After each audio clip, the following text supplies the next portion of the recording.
Good evening, ladies and gentlemen. Welcome to senior golf night here at Fairland High School. Tonight we'll be honoring our golfing seniors. First with the girls golf team, Gracie Allen. Gracie is escorted by Trish Allen and Chad Allen. Gracie participated in 1 year of golf. And she plans to attend Marshall University, majoring in nursing.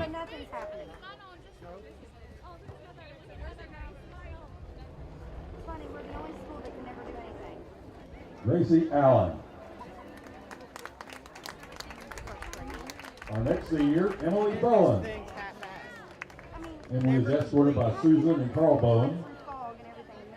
This is her second year of playing golf.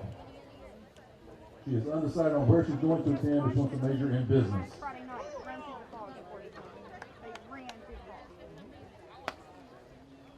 This is Emily Bowen.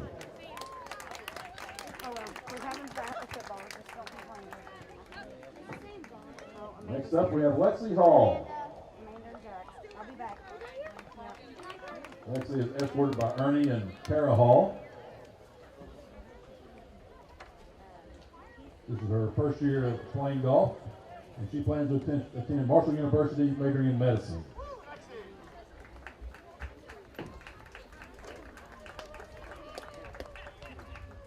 Lexie Hall.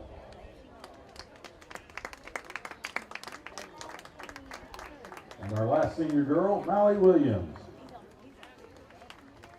Malik is escorted by Mike and Kelly Williams. This is her third year playing golf. And she plans on attending Lipscomb University, majoring in elementary education. This is Malik Williams.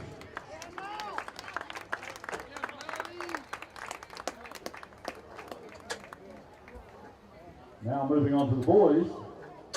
First up, and best dressed, Jesse Lewis. Jesse is escorted by Susan Bushila and brother Landon Lewis.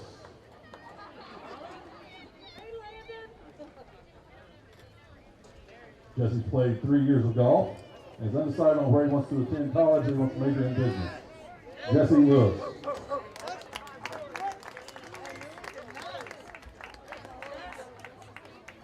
Next senior, Adam Markham. Adam is escorted by David Markham and Susan Taylor. Adam has played 2 years of golf and plans on attending Marshall University, majoring in dentistry. Adam Markham.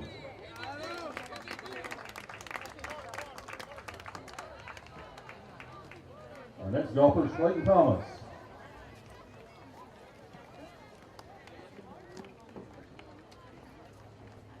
Clayton is escorted by brother Luke Thomas and Ibby. Clayton has played 4 years of golf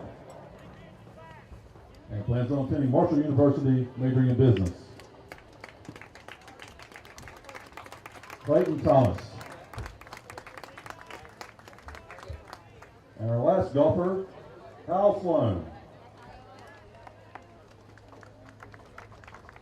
Kyle's escorted by Steve and Cindy Sloan. He participated in 4 years of golf. Plans on attending Marshall University to be a pharmacist. One more time, let's give a round of applause for our senior golfers this year.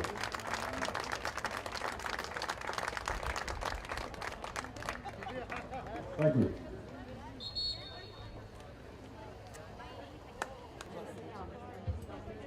Good evening, ladies and gentlemen. We'd like to take a moment to recognize a special milestone this evening. If you could turn your attention to the 50-yard line, we would like to recognize Mr. Keith Harper. This is his 40th year as a band director. That is 40 years of teaching. Congratulations, Mr. Keith Harper.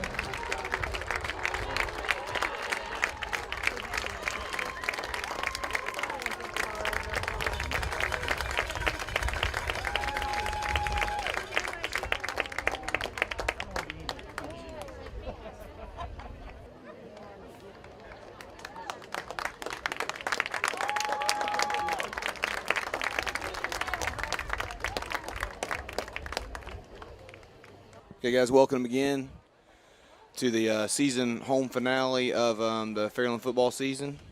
We're here at homecoming game. Fairland hosts the South Point Pointers tonight. Beautiful evening for football, Coach. Oh, it's probably the nicest evening of the whole year so far. Fall got us quick. Oh, yeah.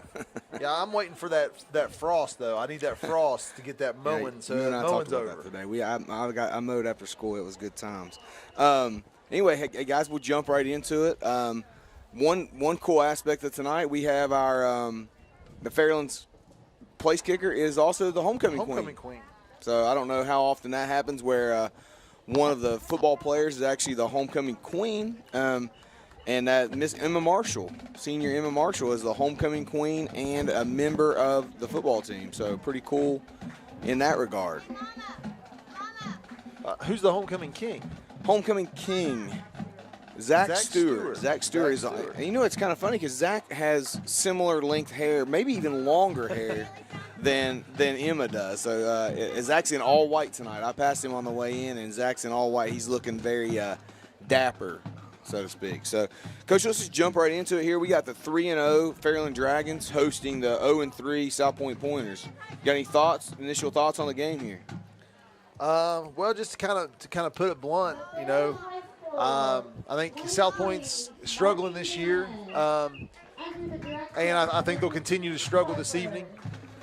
South Point's in a similar situation now that Fairland was in, 7 or 8 years ago, where we just kept turning over our coaches, and every time a coach would come in, you'd have a new offense, a new defense. The kids never really got a chance to grow in those offenses and those defenses, and I think South Point's going through those growing pains right now. So hopefully, in the next 2 or 3 years, South Point will get a little more stability in their coaching staff. The kids will have opportunity to grow in those offenses and be more competitive. Yeah, absolutely. I'm just looking out on the field. I mean, it looks like South Point has as many players or more players than Fairland does. So, hopefully they bought into Coach Chris Davis's philosophy here right off the bat. Coach Chris Davis, the South Point first-year coach, coming into a program that, like you said, I think maybe Tim Stevens in the Herald-Dispatch posted or wrote maybe, a couple days ago about this game. And South Point's last league win was against Fairland like 4 years ago, maybe. They're 0-35 since beating Fairland 3 or 4 years ago. We might have commentated that game, didn't we? It was at South Point. Oh, was it at South Point? It was at South Point. And South Point beat them 34-6, I believe, that night. I think that was Coach Cunningham's maybe his first year, and they were undefeated. Well, we're going to pause here for a second for the national anthem.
Mr. Keith Carper and the Fairland Band always doing a wonderful job. Looks like, again, he's got a tremendous group of young people out there to play this year. So, unfortunately for them, too, their season gets cut short just like the athletes and the football players do and all the other sports just because of the pandemic that we've had to deal with. So, as we watch them march off the field, kind of the ironic thing is I think their numbers are down, too. Yeah. I mean, that kind of tells you year in and year out how many kids are in our band, and Mr. Carper does a great job with them. Absolutely. Let's get on to the players in the game here and the guys that are going to make an impact today.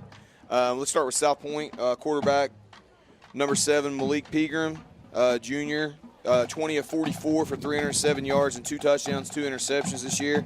He's also their leading rusher, 24 carries with 62 yards on the season. His counterpart, guy across the side playing quarterback for Fairland, is Max Ward, senior Max Ward. Number 12, number 16? Yeah, number 16, Max Ward, 34 of 57, 584 yards and 7 touchdowns with 4 interceptions. All four of Max's interceptions came last week at Portsmouth. Actually, all 4 of those interceptions came last week in the first half.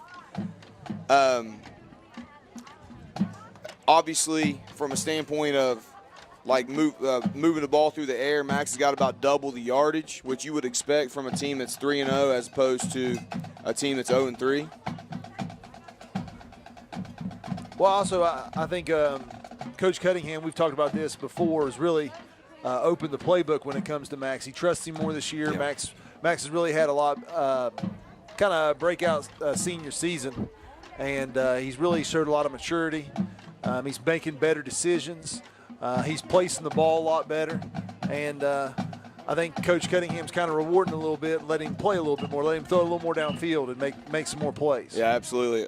South Point leading receiver is, let's see here, 5 catches, 111 yards and a touchdown for Daryl Taylor, a senior wide receiver for South Point. And Fairland's leading receiver and probably their number 1 playmaker is number 7, Gavin Hunt, 18 catches, 325 yards, multiple touchdowns. Gavin can get it done from anywhere on the field. We've talked about this before. Gavin returned the opening kickoff of the Portsmouth game, 88 yards for a touchdown Friday night. Also had a receiving touchdown, made big plays defensively. Gavin's been all over the field his senior year. Yeah, not only has he made big plays scoring the football, he's also made big plays on 3rd and long and 4th and long to keep drives going and things like that. And lots of times he's drawn most of the attention from the defense. So Absolutely. He's making plays, but he's having to make plays when defenses are really accounting for him. Right, and we mentioned Mr. Pigram being the leading rusher for South Point. Fairland's leading rusher is J.D. Brumfield, 26 carries, 196 yards, and a handful of touchdowns. J.D. is almost at 10 yards a clip rushing the football. Wow. So, and that's, week 1 he had 2 20-plus touchdown, 20-plus yard touchdowns called back. Yeah, so he's definitely a once JD gets going, man, I mean, he's a load to bring down. JD did a lot of work in the offseason. We're only about 20 seconds from kickoff here, guys. We want to go ahead and give you our prediction on the game. Coach, you said you're leaning towards the home team here, yeah? I am leaning towards the home team, and I think it's going to be maybe a long night for South Point. Just a lot of things going on, a lot of things out of their control. Like I said, these kids are in a new system. We're week 4. They haven't had a chance to grow in this system. A lot of good programs are running their stuff in their youth programs, and these guys are stepping in, year 1 of this program and having to learn everything all over again. Right, absolutely. I'm going to go with the home team as well. Fairland's been really good, especially in the first half of football games this year. And I'm going to go with them again. Their seniors' last opportunity to play on this field. Sometimes those emotions can kind of get too high. But I feel like Fairland's going to kind of control the game, run the football quite a bit. I think you're going to see the run game featured. And we'll look for some fireworks tonight. It looks like South Point's going to get the ball first. Number 7, Gavin Hunt, is going to tee it up for Fairland. Kick it deep to number 12, Cody Brandt, and number 4, TJ Wong. I'll tell you one thing I do expect. I don't expect South Point just to roll over. Absolutely. I don't either. I think a new coach can bring a lot of excitement. I've heard a lot of good things. I've heard that these kids are really trying to change the program down there. They're not just trying to go out there and have fun. They're really trying to make a difference and change the program. Brandt's going to take it at his 15-yard line. Try the middle of the field. He's going to have good yardage out across the 30-yard line to the 32, 33-yard line where South Point's going to take over 1st and 10. So now we're going to get our first look here at number 7, junior quarterback Malik Pigram. we've known Malik for a little bit now. You know, we watched him play basketball. He's one of their better basketball guys. Does a good job. Seems like a high character kid, really nice kid. Sometimes when we go into visiting gyms, we don't always get treated the best, and the other student section isn't real nice to us. But Malik's a guy that's really always has a smile on his face, and we really appreciate him. I'm really excited to see him play tonight. South Point's got 3 backs in the backfield. Going to give it to the fullback. He's going to start for a short gain. Number 13, Alex Lambert. Going to gain maybe a yard. Brought down by number 4, J.D. Brumfield. You know, our good friend Ronnie Canterbury speaks very highly of Malik, too. He coached him in basketball down there at South Point for a year. Really talks about what a good kid he is. Yeah, we definitely got to give a shout-out to Ronnie Canterbury. We've been fortunate enough to work with Ronnie Canterbury here for the last couple years. He's now pretty much like running our youth programs, our youth basketball programs. He's been huge for us. Going to give it to number 5. Number 5, McAllister. McAllister is going to maybe get back to the line of scrimmage. Going to bring up 3rd and long for South Point. We're at 11:10 and counting here on the clock in the first quarter. So the majority of South Point's yardage this year so far has been through the air, and they've tried to kind of go up inside right off tackle, and it hasn't worked. We do kind of have a young interior there on that defensive line, but they've played well this year so far. Yeah, they have. They've done a good job and really been able to kind of hold their own. South Point's in a I formation here. Brant split down to the bottom of the field. Single coverage. We're going to pitch it out here to McAllister. McAllister's going to try the outside. Hudson's going to bring him down for Fairland with about a 2-yard gain. It's going to bring up 4th and about 7 from the South Point 34-yard line. Good job by Casey Hudson to chase that down from the backside. As we've talked about before, how big of a motor Casey Hudson has. He really does go hard. He only takes breaks for hot dogs. He does. He does. We can vouch for that. Gavin Hunt's going to be back deep to receive. I'll be honest with you, if I'm South Point and I've watched film, I probably wouldn't kick this to him. I'd probably kick it away from him or try and get a lot of hang time under it, make him fair catch it. So Hunt's going to be good kick by South Point here. Good kick. It's going to down Fairland down at their own 15-yard line. Really good kick by number 16, Justin Collins. Really good. So Fairland's going to take over 1st and 10 at their own 15-yard line with 9:55 to go here in the first quarter. Coach, I'm listening to cheerleaders here. They're really loud here at the beginning of the game. We need to give them a shout-out. Oh, yeah, absolutely. We talked to Coach Shauna Leap yesterday, and she was talking about the Secret Squirrel program they do. And these cheerleaders, I guess, like every evening or every Thursday evening, they make signs for certain football players. And I guess they've made 20. They put up signs in 26 football players' yards already this year. So that's awesome. I mean, that's old school to me. I think that's something that you used to do whenever I was in school. And I think that's really cool. Remember getting your locker decorated. Yeah, exactly.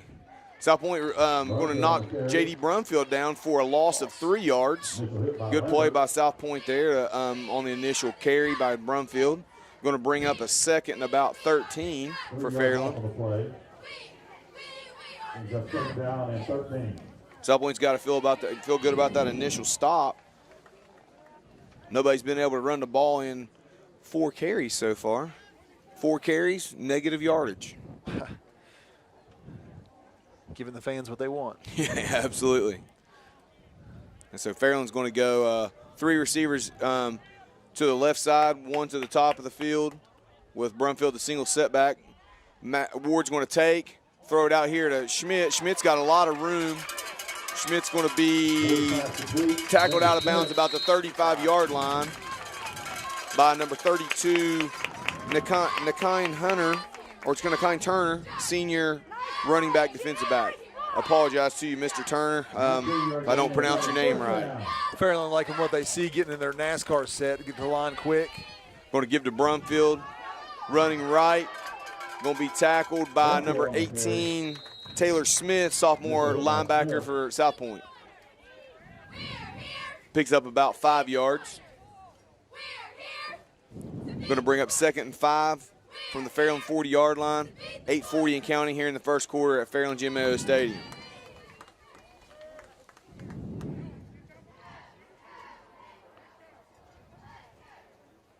Fairland changing their tempo again, going back to the huddle, running some clock. They're going slower than they usually do, to be honest with you. They're usually like really pushing the pace.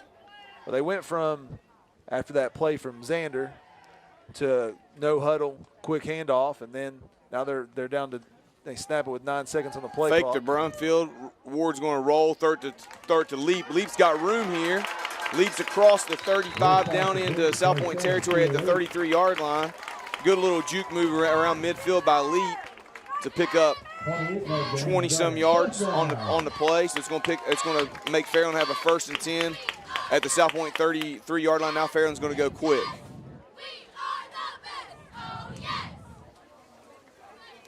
Ward's going to take. Shovel pass inside to Brumfield. He runs right into 18, Taylor Smith, and it's knocked down there about the line of scrimmage.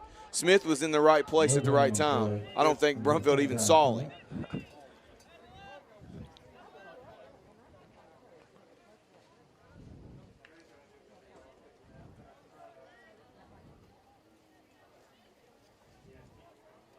Coach is calling into plays from the sideline.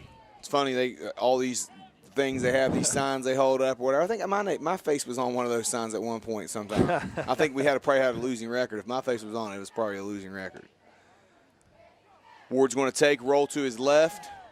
He's going to have Hunt, looks like wide open in the middle of the field. Hunt's going to be 10, knocked out of bounds about the 3-yard line again by Turner. They've had success rolling to the left and having guys wide open in the flat. Yeah. Again, they're putting that trips formation over there. It's just hard to guard. Yeah. Fairland definitely puts you in some positions that maybe other schools might not. Jordan Williams checks in the game here at tight end or H-back. Ward's going to keep that one. Looks like a high snap. I think that might have been hey, like I'm not going to be able to get this handoff off, so I'm going to keep it. Ward's going to be tackled about the line of scrimmage. He's going to bring up a 2nd and goal from the 3-yard line for Fairland with 6:59 on the clock. It's like we got a uniform timeout, I assume, by Hunt.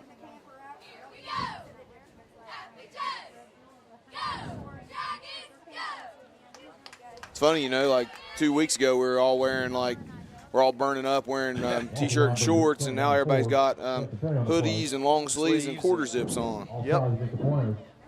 We're welcome to fall, right? Actually, let's see here. I think the 21st is the first day of fall. Yep. Looks like we got Ward out of the game.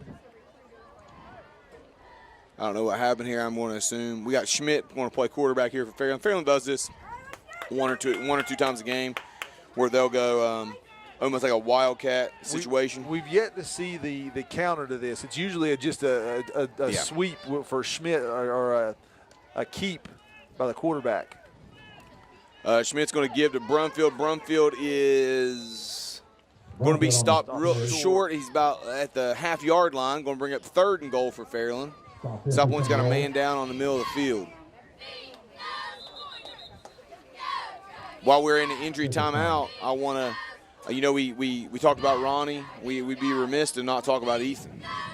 The future of South Point. Like, he's the Ethan Canterbury, 6-year-old starting flag football quarterback down there. And I'm sure he's a beast. He's like the Lamar Jackson of the OVC youth football, I'm sure. What do you think? Oh, no doubt. Absolutely. Yeah. Lamar Jackson, maybe mixed in there with a little Tom Brady. I think those are contrasting styles, but okay, we'll give He Ethan just runs that. the gambit. He's that diverse. That's right. Yeah. We can't tell what number's down here. It's one of the interior linemen. I think it's 75. 75. Josh Jackson. Okay. Hope it's just a cramp. I don't know. We'll see. While we're at injury, we're going to take a quick timeout. We'll come back to you shortly here.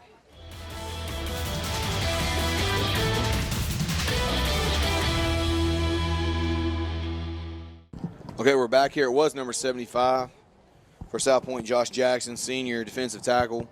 He's kind of favoring one of his lower legs. I think he's maybe got rolled up on. Who knows if it's a knee or an ankle. It's a big boy, though, so he's going to need some help getting off the field. Number 61, Owen Barker, out to help him out.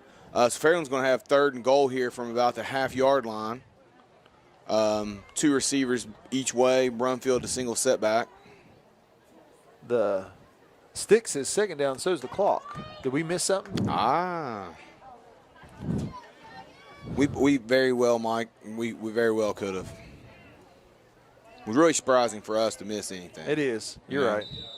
With our vast experience in commentating football games. Yes.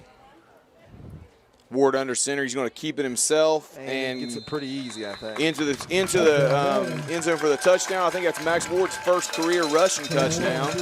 So Fairland's going to take a 6-0 lead here with 6:35 to go. Emma Marshall into the game for Fairland. Homecoming queen into the game. Homecoming queen into the game. Maybe not. Nope. Marshall's going to. They're going to throw it out here to Marshall. And she hit her in the hands, but hey, great play by Turner. Really good play by Turner to kind of get in Marshall's line of vision.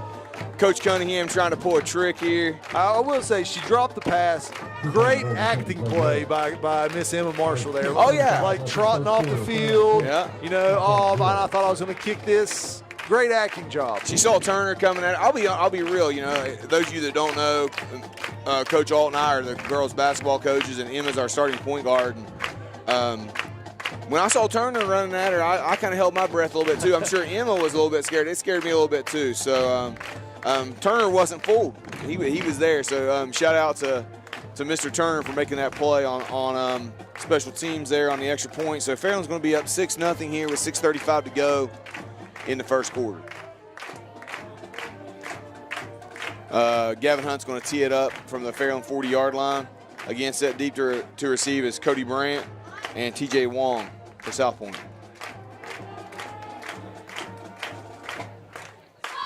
Fairland had a couple big pass receptions there, maybe 3 pass receptions of 15 or more yards that kind of moved the ball down the field from their own 15-yard line. They really didn't run the ball that effectively, but JD had maybe two positive running plays. Yeah. So Hunt's going to kick it. It's going to go out of bounds about the 26-yard line. So South Point's going to have the ball. Where do they get the ball at in high school on this? I think it's the 40. Is it the 40? I know in the NFL it's 40.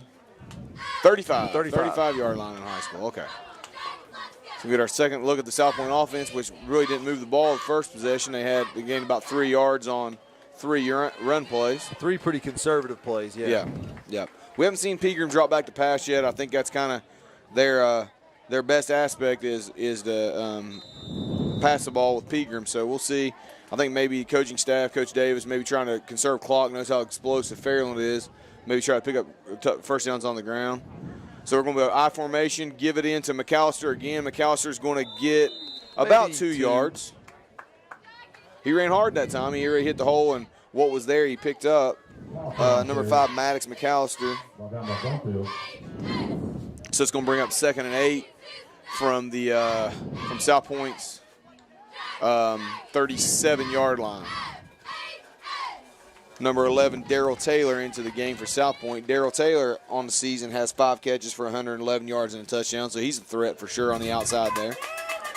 Definitely need to know where he is. Devin Barker for Fairland in single coverage with him. We're going to, I don't know if that was a busted play or what, but Casey Hudson blew it up quick.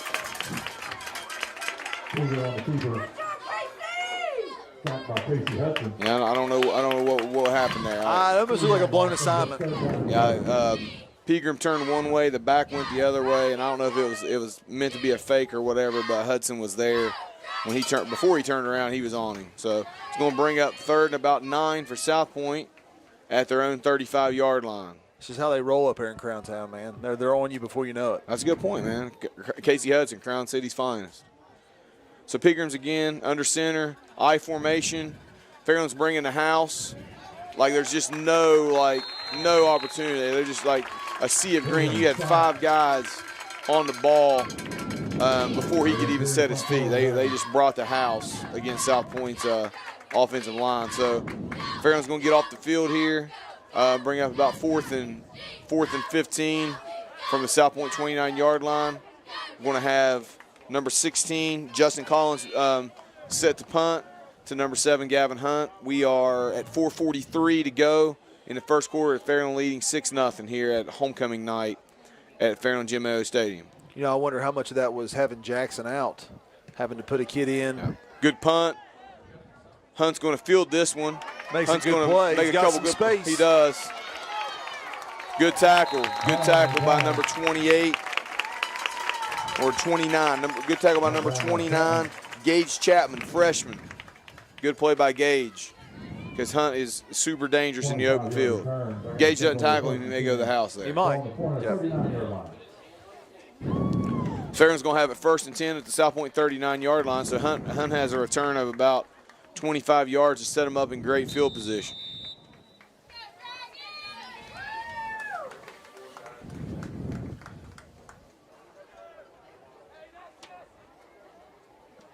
Shotgun formation, 2 wideouts over here. 1 to the top, hand off to JD. Good play by number 5, Maddox McAllister for South Point. Maddox has been kind of the guy so far. He's carried the ball 3 times for South Point and been in on a couple tackles. He's playing there at the outside linebacker spot for South Point. Fairland really struggled to run the ball right now. South Point's interior is doing a really good job. Yeah, they are doing a good job. Fairland's had success rolling Ward to one side or the other and throwing the ball short into the flat and then run after the catch, those yak yards.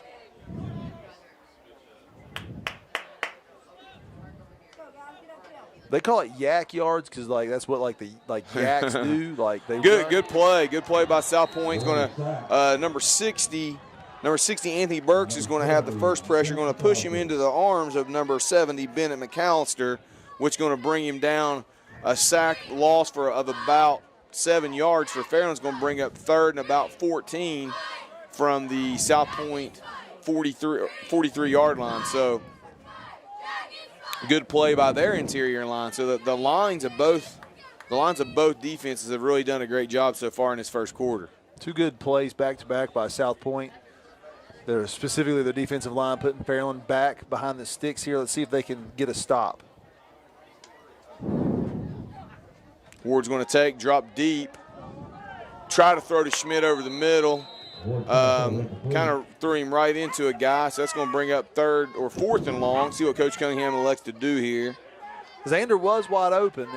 He really wasn't even looking for the ball. He's probably wide open a little earlier than maybe what he threw the ball.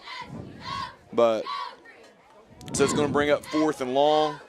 Looks like Fairland's going to bring on the punt team, maybe try to pin South Point deep here with 2:51 to go here in the first quarter. Fairland leading 6-0 here at Jim Mayo Stadium. Hunt's back deep to punt. We did see Hunt fake this punt at Portsmouth the other day, last Friday, and get a first down out of it late in the game. He's fully capable of that. Hunt's looks like he's gonna kick this one away. Good punt. Going to hit and roll, fielded about the 10-yard line. Good punt by Hunt. South Point's going to take over at their 10-yard line. 2:44 to go here in the first quarter. A good stop by South Point, man. They got to feel good about that. Yeah, that was good defensive set there by. Got a stop on the run, then got the big sack, and you're off the field. So good play by South Point's defense here. Now they just got to get something rolling on offense. They really haven't been able to move the ball. I'd say that at this point they're in negative yardage on the first 2 drives. Fairland's defensive front has really kind of put it to them here. So let's see. They're back again in the I formation. They're going to pitch it to McAllister. McAllister's going to be brought down in the backfield by number 8, Xander Schmidt. Fairland didn't really bring guys that time. On the 3rd down play where they knew the pass was coming, they brought the house. Yeah, they did.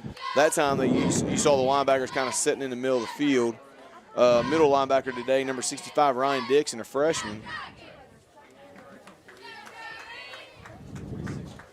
So we got 2nd and 11 for South Point at their own 9-yard line with 2:13 and counting in the first quarter.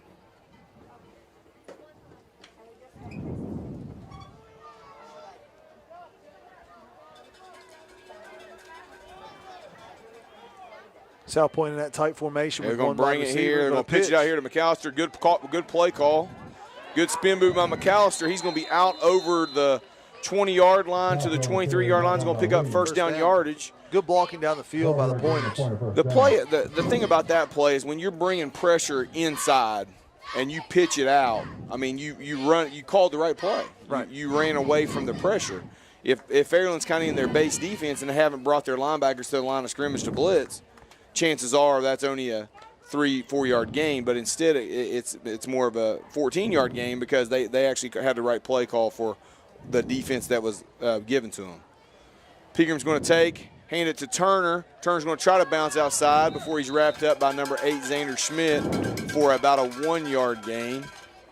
Schmidt does a good job over there, man. We've seen Schmidt all year long make plays there from that position. He did a great job of containing Richendaler the first week of the season from Chesapeake. He had a huge play against Colgrove to finish that game. Probably the play of the game. Schmidt does a great job there defensively. So we're at 50 seconds and counting here in the first quarter. Fairland leading 6-0. South Point's going to be 2nd and 9 from their own 24-yard line. This will probably be the last play of the quarter here. Just like a corner blitz. Going to be to Turner again. Turner's spinning. He's out over the 40-yard line. Really tough run by Turner. Great job by Turner to hit it out over the 40-yard line. So we've seen Turner seems like every time he gets hit, man, he wants to hit the, what do you call it, the Y button? The Y button, man. The Y button. Yeah, hit that Y button. Hits the Y button and gets a spin on. So 25 and counting here. The play clock and the game clock are really close. I think South Point's going to run a play here. So we got one more play of the quarter. South Point's going to have 1st and 10 at their 42-yard line. Again, I formation. Fairland's going to, looks like, bring the middle linebacker. They're going to pitch out again. Again, that's just a good play call, man. I mean, like, you're going to pick up 4 yards whenever you're going to bring your linebackers inside. They're going to pitch it outside and run the ball. I mean, that's just smart. So here at the end of the first quarter, we have Fairland leading 6-0 here at Jim O Stadium. We're going to take about a 60-second break.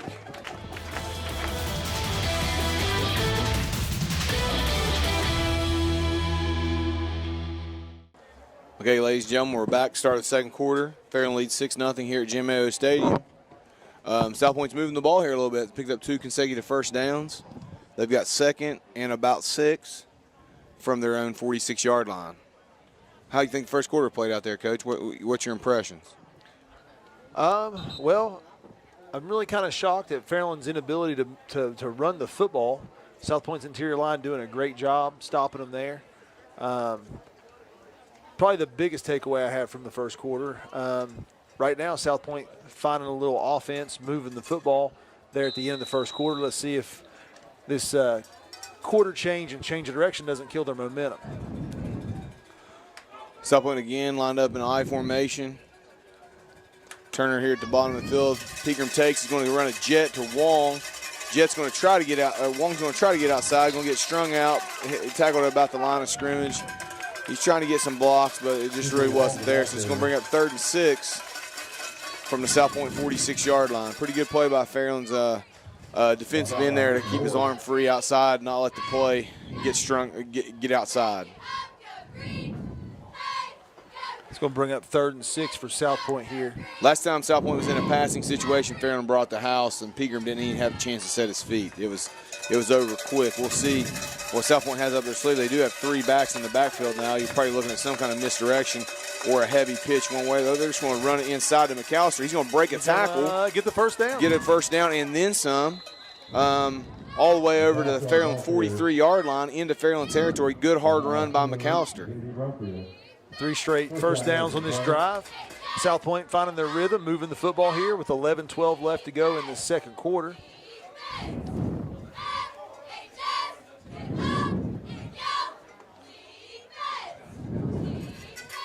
South Point content to stand in the huddle for a little bit and run some clock and walk to the line of scrimmage, not in a hurry. South Point again in a heavy package.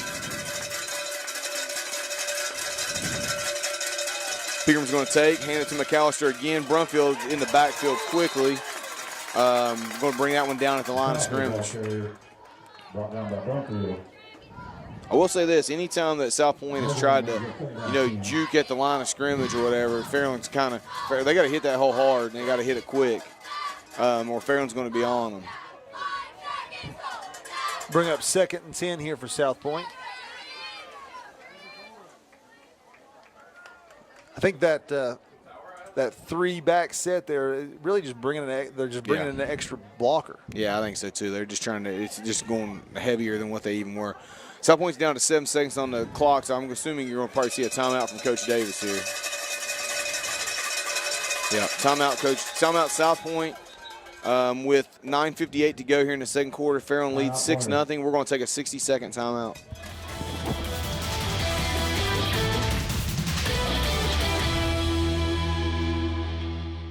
All right, guys, we're back here, 2nd and 10 for South Point at the Fairland, about the 45-yard line of Fairland. South Point's had again a couple good runs. Coach Alt and I were talking about while we were up here, if anybody's got updated scores for Chesapeake and Portsmouth and Ironton Rock Hill, we'd love to see that. So if you want to send us a text, we'd love to share that with our viewers. We got Wong trying to get outside, not going to do it. Williams going to string it out. Going to bring up about it. Still gets to the backfield and makes the tackle. Yeah, Williams. They really haven't been able to run outside. Like, it just hasn't been there. Again, I think if Fairland just kind of stays in the base and doesn't kind of over pursue or bring blitzers, they're just fine. So South Point's now in a position they don't want to be, 3rd and 14, with at the Fairland 49-yard line with 9:26 to go here in the second quarter. We've heard rumor that the Gallia-Colgrove game was postponed due to maybe some illness on the Colgrove side. Yes. Pigram's going to take and drop off to his left. Hudson's going to chase. Pigram's going to throw it over the middle to 12 Brandt, which is going to come up with the ball. But he's going to be short of the first Looks down. like maybe about a yard short. Way to fight, though. I mean, it's going to bring up a manageable 4th and 2. Yeah. Really good move by Pigram there because Hudson had him dead to rights. Yep. He pivots. He finds Brandt. Going to bring up about a 4th and 3 here from the Fairland 36-yard line. Good play by Pigram. I can tell you why he's the stat leader on this team.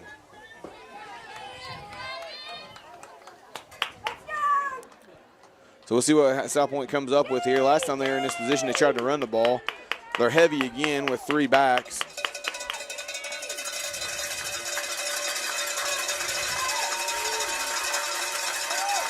They're going to give it to McAllister. McAllister don't think he's going to get it. Depends on the spot. I mean, both guys. Might be a measurement situation here. Let's see. You got one of those pointing battles. All he can do absolutely. Point one way, but the guy in the white hat on the field, the official, he calls it first down, South Point. That's a huge pickup for South Point to have 3rd and long and to pick up a first down on 4th down. So South Point's moving the chains here. South Point's got a drive going. Got 1st and 10 at the Fairland 34-yard line with 8:11 to go here in the first half. Seems like South Point's definitely controlled the ball here. Like as far as like the time of possession, South Point's had it forever. They've had it a long time. Pigram's going to take. Try again to jet. Looks like we got Hudson's out there making a play on the jet on Wong. So anytime South Point's try to run any kind of jet motion, Fairland's got that one. So we got 2nd and 10 here at the Fairland 34-yard line, 7:34 and counting. South Point 2nd and 10. South Point's been somewhat predictable. I mean, like they ran the ball on this down too. So let's see. They're in their heavy formation. One receiver, Taylor at the bottom of the field. Going to go fullback here. Short gain. He's going to maybe 2 or 3 yard gain. They hadn't given it to him yet though, so that makes kind of sense. Now again they're in a passing situation. Because you got to feel like they're in 2-down territory here, obviously. Yeah. Unless they've got Janikowski over there on the sideline to tee one up. I don't really necessarily think it's a passing down if this is 2-down right, territory. You're right. Timeout South Point here. Third down and 7. 6:45 to go here in the second quarter. Again, South Point, really good job of controlling the pace. Picked up a couple key, like, third downs and a fourth down. Converted when they needed to. Coach Davis got to be excited about where he's at right now, like stoked. Yeah, absolutely. South Point maybe building a little confidence right now, rolling a little bit offensively. If they could get in the end zone here before halftime, that would be, obviously monumental, going at least tied at halftime. Oh, that'd be great. That'd be great. And Fairland does get the ball here to start the second half, so they'd love to, put some points on the board and maybe kind of control this clock as far down as they can. So big third down here for South Point, 3rd and 7 from the Fairland 31-yard line.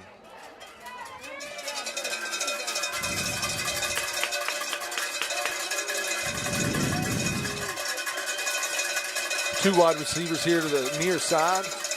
I formation.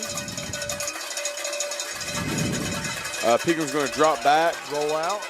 I got chased by Hudson. Oh, gosh. Yeah. Runs right back into Schmidt that time. So Hudson pushed him back inside, and Schmidt's chasing on the backside. We saw that one coming. I think everybody on TV saw that coming. I think everybody but Pigram saw that coming.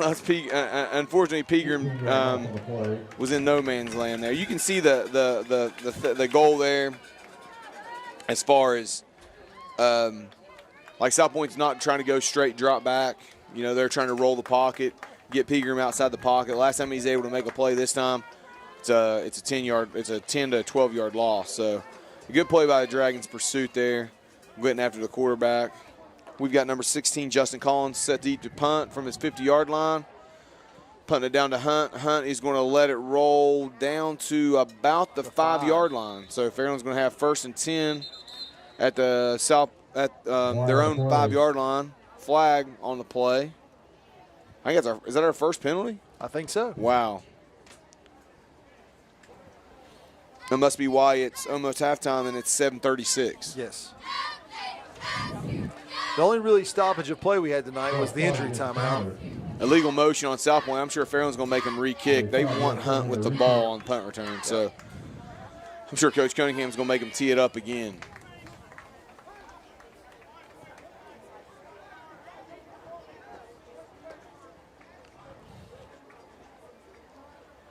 So Collins, he's got a little work in today, and the snapper they've got some practice in today for sure.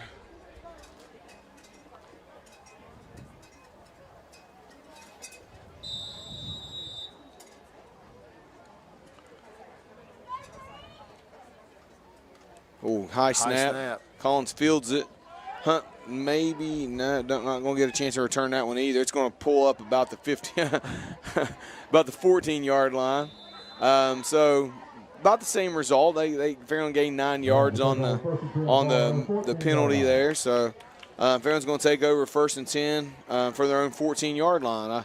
I got a feeling Coach Cunningham's going to try to go tempo here. He's probably not happy about how the first half's played out so far, and he's going to try to, maybe go tempo and maybe put another score on the board here quick. Well, I think some of these guys are probably chomping at the bit. They haven't touched the football in over 10 minutes of game clock. I mean, it's I think they're probably ready to go. Absolutely.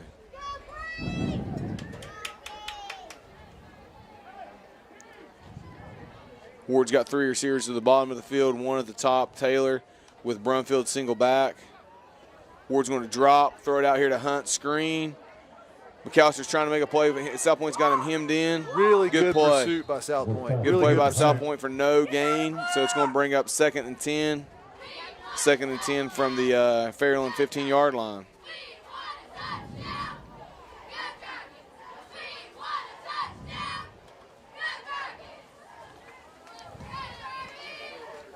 South Point's done a great job tonight. I can just tell you that. I've really been super impressed by the job South Point's done. We're at 5 minutes, 5:10 and counting.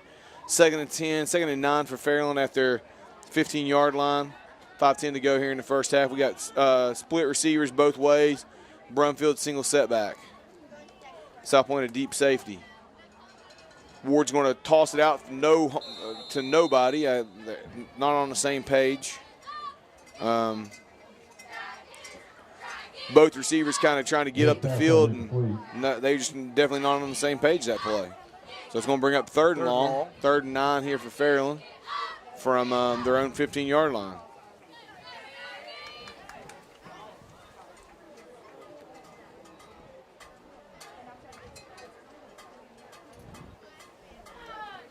You know, sometimes you sit that long, and your quarterback's been off the field that long. He comes on a little bit rusty. It's kind of like, in basketball, you come. Ward's going to throw a high throw to Hunt. Going to be incomplete. It's going to bring up 4th down. Looks like Fairland's going to have to punt the football. It's kind of like in basketball. You come off the bench. Sometimes it takes a while to get into the flow of the game, and Fairland's offense was on the sidelines for a really long time. You got to think that's Davis's game plan coming into this game. Absolutely. I was used to coming off the bench. Were you? In basketball. I never came off the bench. You just never came off? Just never came off. Hey, I was used to it, man. I got used to it. Shout out Coach Harris, man. Come on, dude. Get me in there more often. Hunt's going to roll out here. Rugby-style punt. He's going to keep – oh, he doesn't keep it. He kicks it. And looks like there's not going to be a penalty on the play. Not quite – it's hard for us to see where we are. They are going to throw the flag. They're going to throw the flag for a legal kick. I guess Hunt was across the line of scrimmage when he punted the football. Got 2 flags out there. So I'm assuming that's going to be an illegal kick by Hunt. What's the penalty there? You just back them up? I don't know.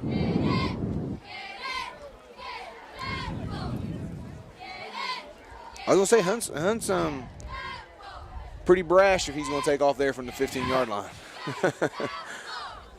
He's a man. Of course, he's had a great year, so maybe he let's see, illegal kick on Fairland. Who knows? I don't know how that plays out.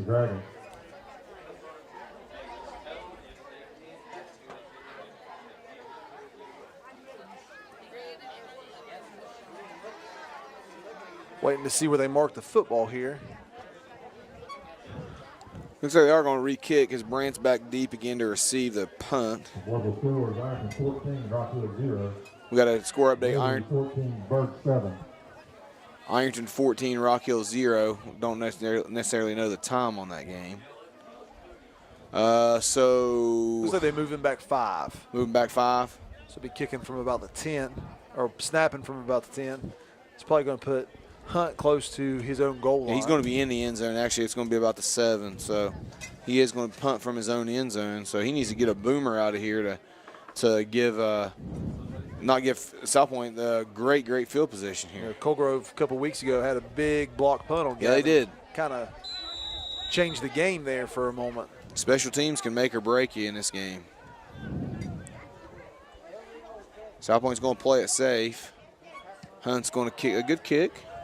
Kick it out here to looks like it's going to touch, steal or leap at about the 46-yard line. Another flag, though. I don't know if that's going to be a hold on South Point on their return or what, which would be unfortunate. That'd be a senseless penalty. Hold, face mask. We'll see what happens.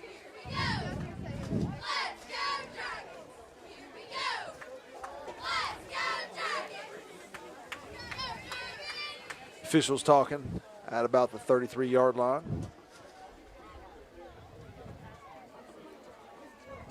.423 here to go in the first half. Fairland leads 6-0 over the South Point Pointers on homecoming night here at Fairland.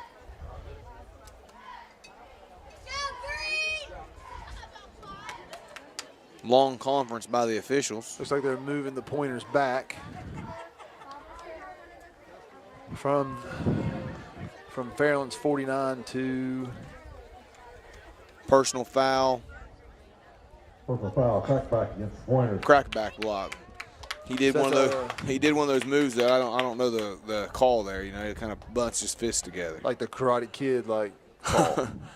Can we go a telecast without talking about the Karate Kid? Actually, like we gotta talk about our question from 2 weeks ago about what teaching style. How'd that end up? This goes to speak the fame of the show. We had 11 votes, so that's a lot.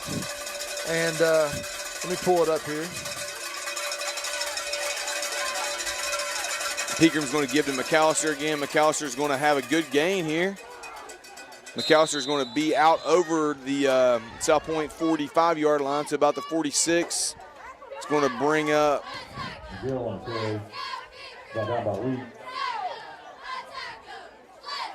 10-yard gain. Close. Going to bring up a first down. Going to move the chains there with that play.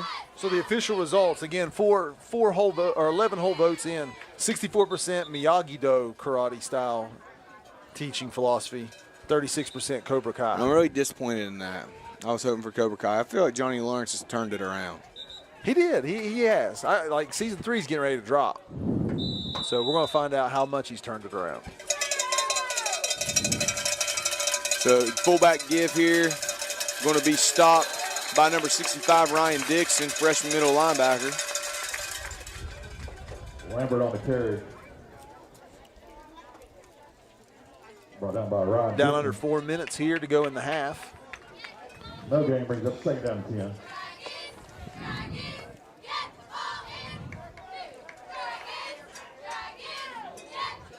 With this shortened halftime, I might be at home in bed before 9.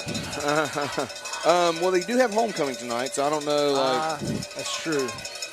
I got that long trip to Southeastern in the morning for the cross-country kids. Pigram's going to drop, try to throw it deep ball to 12 Brandt, and he's going to kind of a bad ball. Turned him around a little bit. Brandt actually made a pretty good play on the ball. He really did.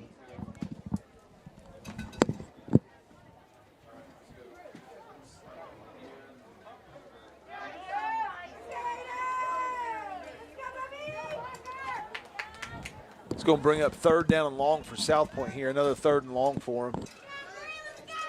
Had that good success on the last drive. Couldn't quite make that magic go so far. Let's see if they can get this first down here. Puts them in a passing situation.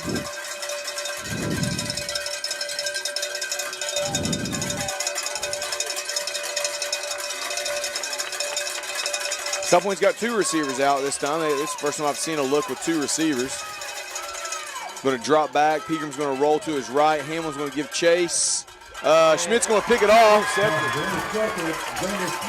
Schmidt's going to pick it off and take it to the house. Going to be about a 55-yard interception return for a touchdown by Xander Schmidt. Looks like there's a flag on the play, though. Flag down about the 38-yard line. Really good play by Schmidt to have the ball skill and hand-eye coordination to make that play. I was about ready to say, look, if this holds, I mean, that's a real momentum killer for South Point. They've done a great job of managing the game. Had a drive going earlier, had to punt, get the ball, make a stop, get the ball back, and then it looks like possibly going to give up a pick 6 right before halftime. Looks like they're coming back, though. I think those points are coming off the board. Just a word from our producers here with Armstrong and Charlie Dennison with Fairland. They've said that we are going to shoot the homecoming court. So for those of you that want to see the homecoming court, see the queen and fire queen and so on and so forth, stay here during halftime. You'll get to see the homecoming court, the Armstrong and our YouTube channel with Doug Morris and Charlie Dennison are going to shoot that for us. So that's pretty cool. Get to sit at home and even watch the homecoming stuff. Yeah. All right, so Fairland's going to have the ball 1st and 10 at about their own 46.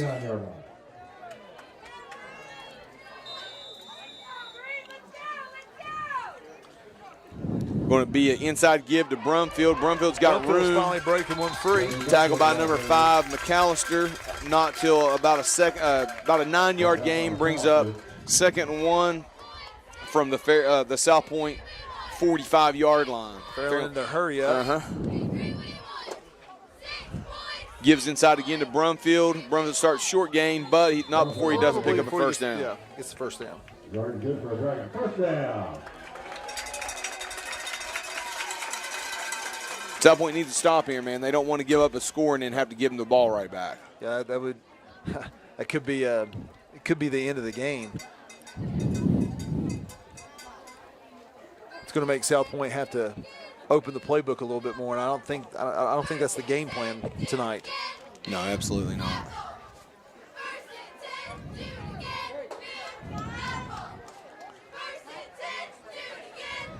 .221 and counting here. Ward's going to take the snap, give it to Brumfield again. Brumfield breaks free. Great block by Gavin Hunt. Brumfield's going to be brought out of bounds at about the 12-yard line by Brandt. Really, really good play by Hunt there. Like great block in the middle of the field.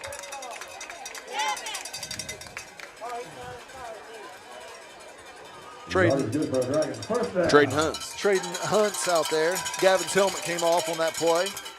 So Bryson will come in.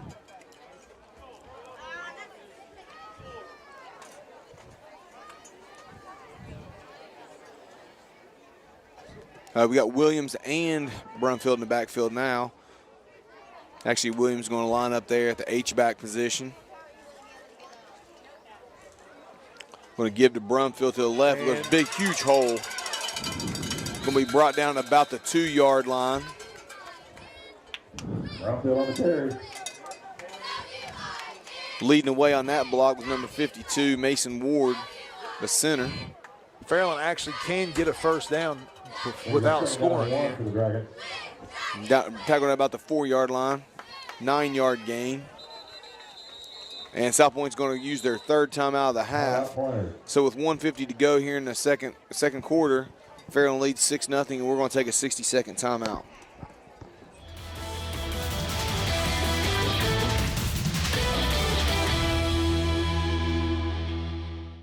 All right, we're back here, 1:50 to go here in the first half.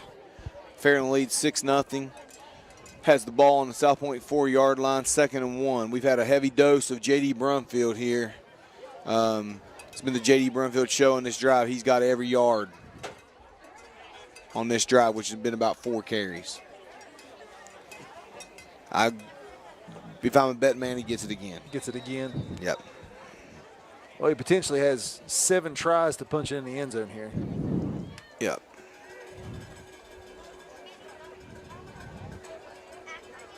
Ward's going to take. Hand to Brumfield up inside, into the end zone for the touchdown. I wish I was a betting. So we're going to have Marshall onto the on the field here to attempt the extra point.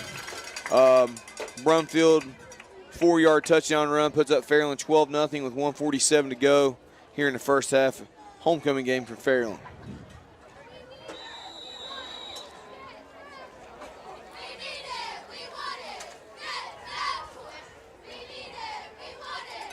Marshall was a perfect 3 or 4 or 4 in last week.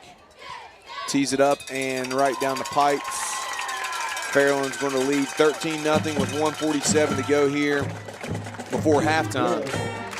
Fairland has all 3 timeouts too, so I mean, I'm thinking this is South Point needs to play this last 47 really well. I mean, ideally, if they could score here before the half, that'd be great, but they've had a lot of trouble dropping back, passing the football. If you can't drop back and pass the football, then you're going to have to dink and dunk, and you're not going to make big plays unless there's a blown assignment or a missed tackle. And they have 0 timeouts. And 0 timeouts. And Fairland has all 3 timeouts. So South Point tries to run the football. I have to imagine Melvin's going to call timeout. Right. Call timeout and get the football back. So I'd have to imagine that's how this is going to play out. I don't think South Point's just going to be able to run the ball 3 times and try to run the clock out. Fairland's not going to let that happen. So Hunt's going to tee it up here again for Fairland from the 40-yard line. Back deep to receive Brandt and Wong for South Point.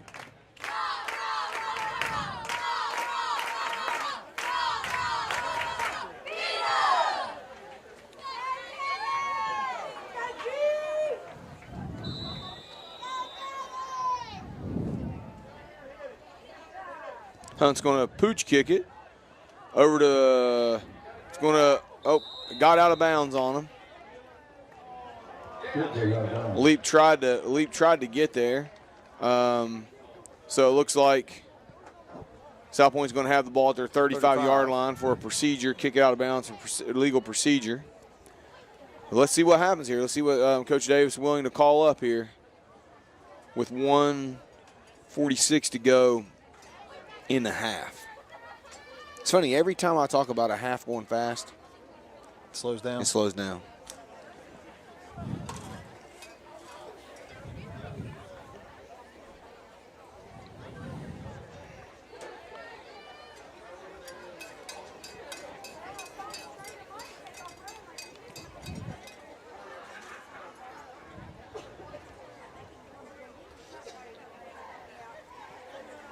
All right, well, let's see what formation South Point's in here when they break huddle.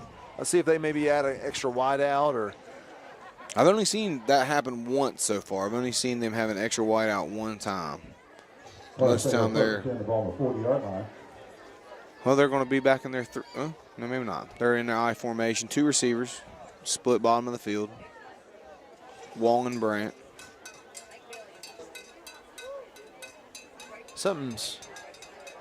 There's still some conversation going. Well, I don't know why the chains hadn't moved. The chains are still back. They haven't started the play clock yet either. Chain guys are chilling over there, man. Shout out CJ Hayes. Shout out Rusty Smith. I can't tell who the third guy is over there. It's our boy Curry. Oh, okay. Got that orange on. I think he's a Browns fan, Bengals fan. Maybe. Better not be an Ironton fan. Maybe he's just color coordinated with a stick. That's what it is. That's what it is.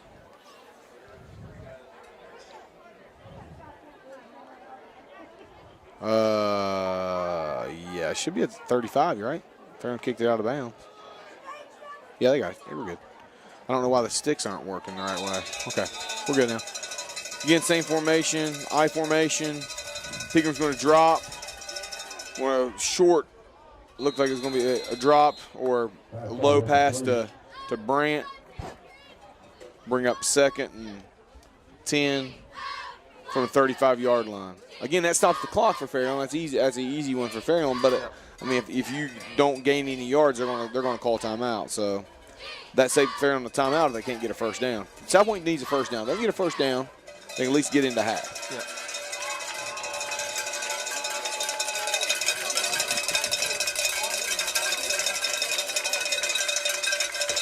South Point going shotgun for the first time tonight. Pigram's going to roll out to his, tried to set and throw. Hudson's all over it. Timeout Fairland. Casey's had a great half, man. Yeah, he's had a really great half. He's been in the backfield almost every play. Yeah, he's had a really good half. Fairland's defensive line for the most part has won the matchup here tonight so far. And honestly, South Point's defensive line until the last drive had held really up well. Great. Yeah. They held up really well. See Miss Leap down here. She's got trophies. I didn't know you got a trophy. Are they giving trophies for the homecoming court? You get a trophy? I have I no idea. I thought it was a crown or like a tiara. I mean, I never won homecoming queen, so I don't know. How about homecoming king? No, They didn't have it. Yeah, They they had didn't have that. That's a new thing. Yeah.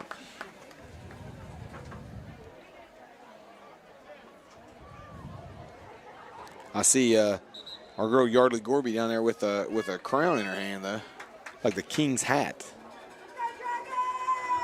It's going to be hard for us to tell who these people are with these masks on. We can say, oh, that's a pretty dress, or oh, that's a cool outfit, but we don't know who they are because we can't see them. 3rd and long, 3rd and 20 here for South Point. From the Fairland 25, or from the South Point 25-yard line, Pigram in the shotgun. Want to fake it.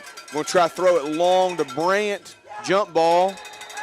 Bryson Hunt's going to defend it, knock it away. Going to bring up 4th and long. It looks like South Point's going to have to punt the football.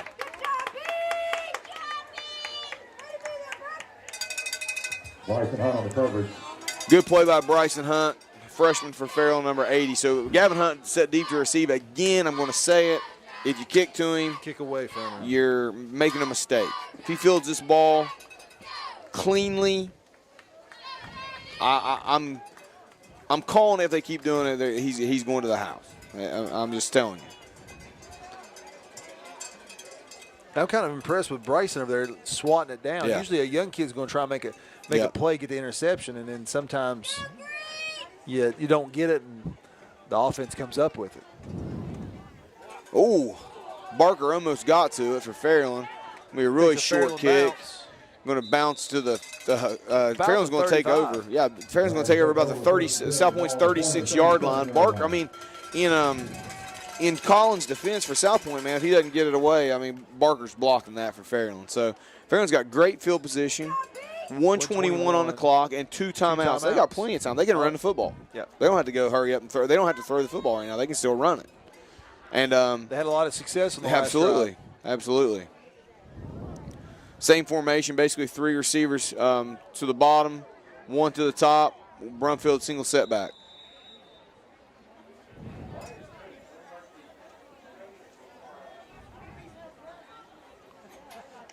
Got kind of 2 down here guarding 3. Going to fake it, throw it out here to Schmidt, incomplete. South Point had some pressure there. Number 70, Bennett McAllister, brought some pressure inside, kind of made Ward get rid of the football quicker than he wanted to. It's going to bring up 2nd and 10 for Fairland at the South Point 36-yard line with 1:18 to go in the half. You talk about homecoming king. I do believe my class was the first class to have prom king. Oh, really? Yes. Shout out to Andrew Ramsey. Oh, was he? First Nice. homecoming king in Fairland history. Nice. Andrew Ramsey. Shout out Andrew Ramsey. Ward's going to take. Going to have. Oh. Xander was wide open. He wasn't even looking for the football. Fairland's had that happen 2 or 3 times where guys are not on the same page. And I'll be honest, if he catches that, he's only got 1 guy to beat. Well, I'll be honest with you, too. If Ward holds it longer, I mean, he had crossed Brandt's face. He's going to the end zone. It's probably going to be 6.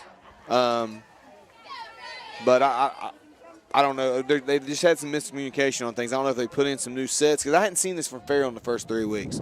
I hadn't seen the receivers and the quarterback be so off through the first few weeks. And now you're in a 3rd and long. Going to give it to Brumfield running right. He's got plenty of room. Good cutback. Good pursuit by number 52, Hunter Berry, a freshman defensive lineman. He's going to bring Brumfield down, but not before a first down at the 21-yard line. So Fairland's got it. 1:07 to go here, 1st and 10. Ward's going to take, throw it out to Hunt. Hunt's got some. It's going to be him and Turner. Turner's going to bring him down there about the 1-yard line. Good tackle by Turner to keep Hunt out of the end zone. Brought down the 1-yard line. 55 seconds left to go in the half here. Pretty sure with I think it was 5:52 on the game clock. This was a 6-0 game. It was, and South Point feeling really good about themselves, and now looking to go down 3 scores, and Fairland gets the ball to start the half. So man, you couldn't have ended the half any worse way. Williams in the backfield now with Ward. Williams going to get the ball. Williams is going to not get in. Short. Really good job. Great tackle there by number 52 again. 52, Hunter Berry, freshman defensive lineman.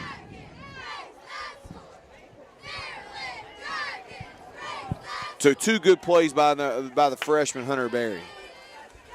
No timeout for Fairland here. Brumfield back in the backfield. Going to give it to Brumfield again. Going left, easy touchdown. Goes in pretty much untouched.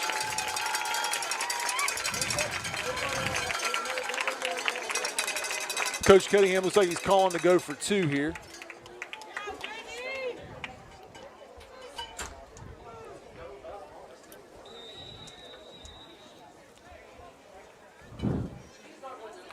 I don't see Marshall on the sideline. Maybe she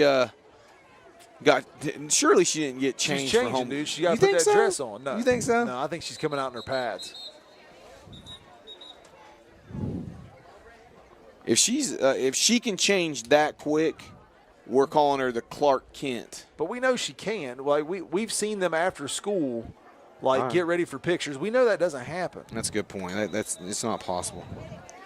If it is, we know that picture day we should be okay. We can still practice. Yes. All right, so Ward's going to roll to his right, throw it to Schmidt for the 2-point conversion. Going to bring Fairland to the 21-0 lead with 22.6 seconds to go here before halftime. What a tough way to end the half. Yeah, definitely a tough way to end the half. In a matter of 5 minutes on the game clock, you go from feeling pretty good about the game to feeling like the game's just about out of reach. Well, South Point scored what this year? They had 13 against Portsmouth. They didn't score last week against Chesapeake. And week 1, I don't think who they played week 1. Gallia, they didn't score. So they've only scored 13 points this year. So now they're down 3 scores here, but right before halftime. So, and I'm sure Coach Cunningham's not going to be crazy pleased with how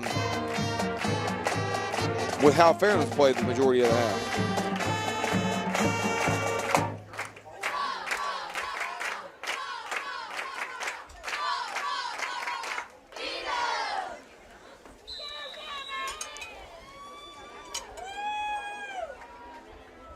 So Hunt's going to tee it up here.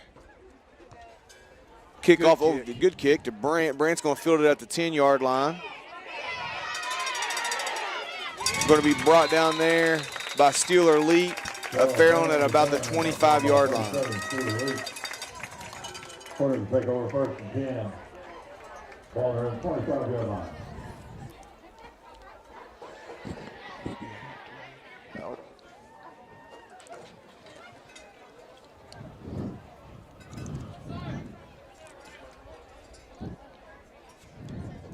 Fairland's going to go into some deep safety coverage here. See if South Point's going to try to run a play or just take it to the house. They're lined up in their heavy formation again. Brant split to the bottom of the field. Pigram's going to keep it, kind of run an option. Be brought down by number 21, Tevin Taylor. Looks like that's going to bring us to the half, with Fairland leading 21-0 over the South Point Pointers. So if you want to stay right here, check out the homecoming court. We're going to let you enjoy that yourselves because, to be quite honest with you, we're not going to be able to tell who's who. So enjoy, watch the homecoming court, stay here, and we'll be back shortly with our first half analysis.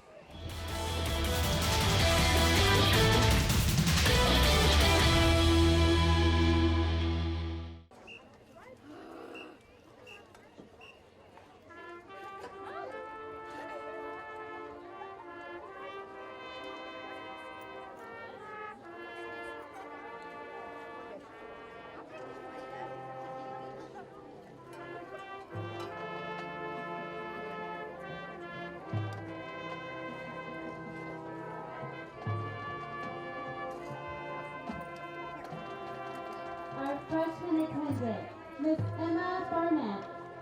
Emma is the daughter of Ray and Steve Barnett. She's being escorted by Justin Tice. Justin is the son of John and Michelle Tice. Emma's school activities include 4 years of concert band, 3 years of marching band, 10 years as a piano student. She's active in College Cadet Plus, and she's a Dean's List at Ohio University. She participates in Lone Guys and Gals 4-H Club, where she serves as a reporter, secretary, and president. She helps with the food drive for boys and volunteers at Cabell Cancer Hospital. She has a 4.47 GPA.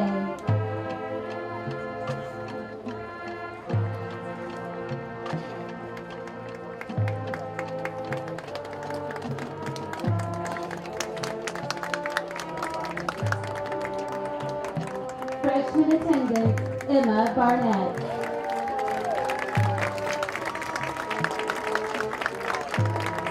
Our sophomore attendant, Ryan Henry. Ryan being escorted by Hunter Likens. Hunter is the son of Danny and Jenny Likens. Ryan's school activities include 2 years on the varsity cheerleading squad, and she's a member of the Beta Club. She has done numerous activities in the community with the cheer squad, such as tailgate parties, volunteered at the senior center, and Christmas parties with the children at NECO. She has a 4.4 GPA.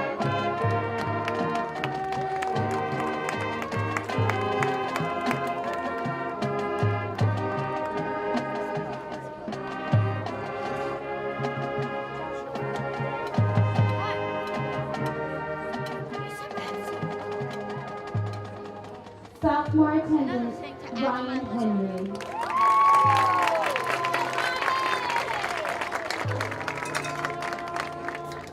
Next, we have our senior attendant, Gracie Allen. Gracie is the daughter of Chad and Trish Allen. She's being escorted by Jesse Lewis. Jesse is the son of Jesse Lewis and Susan Bouchelon. Gracie's school activities include 4 years of soccer, 2 years math club and prom committee, 2 years member of the FHS Clean and Green Club. She is a student council senior representative, and she played golf. She is a member of the C3 Church in South Point, Ohio. She has a 4.5 GPA. After graduation, Gracie plans to attend Marshall University and major in business.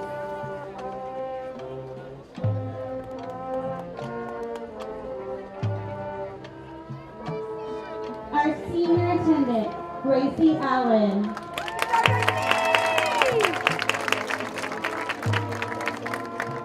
Please welcome our 2020 Fire Queen, Emma Ward. Is the daughter of Kevin Gibson and William Ward.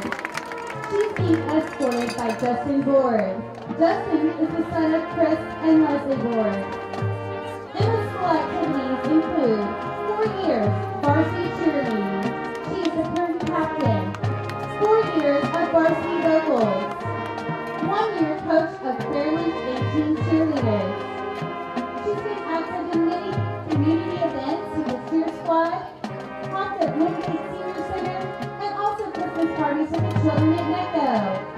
She is a member of the Guyan Valley Baptist Church. After graduation, Emma plans to attend Shawnee State University and major in dental hygiene. The Rome Volunteer Fire Department Chief Nick Hume will present the flowers. Your 2020 Fire Queen, Emma Ward. Welcome our 2020 Homecoming Queen, Zachary Stewart.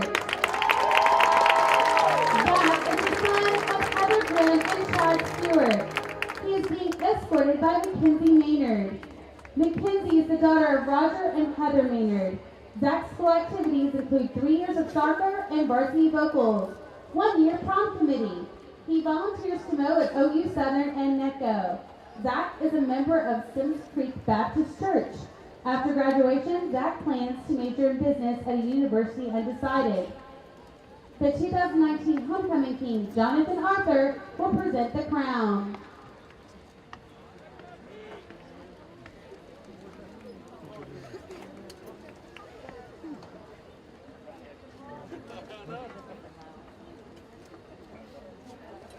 Your 2020 Homecoming King, Zachary Stewart.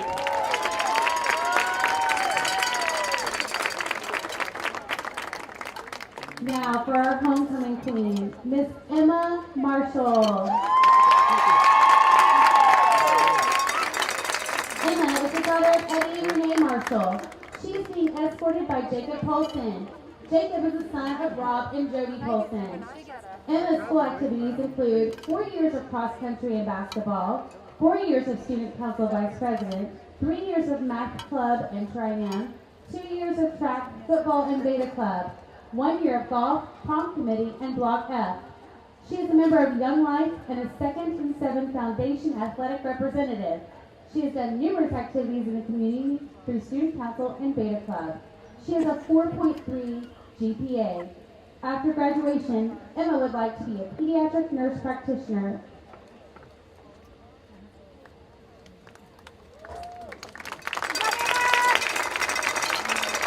The crown is being presented by Sarah Kate Lewis, your 2019 Homecoming Queen.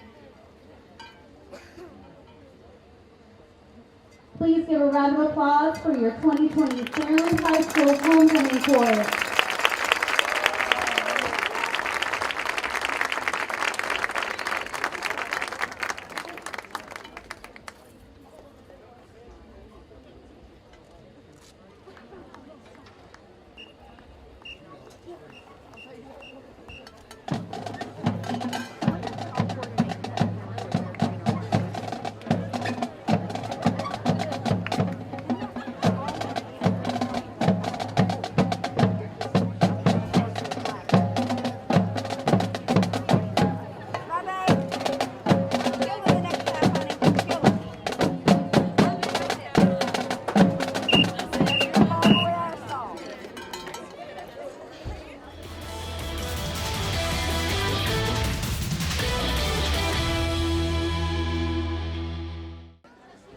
Okay, guys, we're back here at Fairland Gym Stadium. We've got about a minute to go here before start of the second half. We're going to start out with a couple updated scores. Ironton leads Rock Hill 28-0. Chesapeake leads Portsmouth 28-24, and Waverly up over Wheelersburg at this point 14-7. So a couple updated scores from around the area. The one we're here at tonight, 21-0 Fairland leads at halftime. Fairland's going to have the ball coming out. Coach, what's your impressions of the first half here? Well, I thought South Point's game plan worked really well until the end of the second quarter there, and Fairland kind of just like gets the interception, turns that into a score, and then South Point gets the ball back. They hold them to a 3-and-out, bad punt. Fairland gets the ball at 35. And, 14 quick points there in the last 5 minutes of the half really hurt South Point. And then on top of that, Fairland's going to receive the ball here to start the second half. Yeah, absolutely. I thought for the better part of the game, South Point was playing pretty well, probably playing up to what they wanted to play.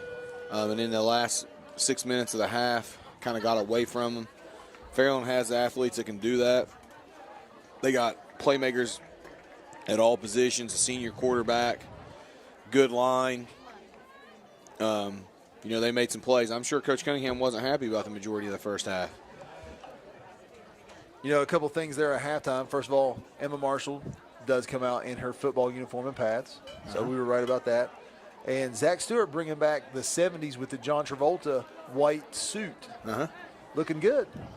Shout out John Travolta. Shout out Grease. That was Saturday Night Fever, dude. Saturday Night Fever? Saturday Night Fever. My bad.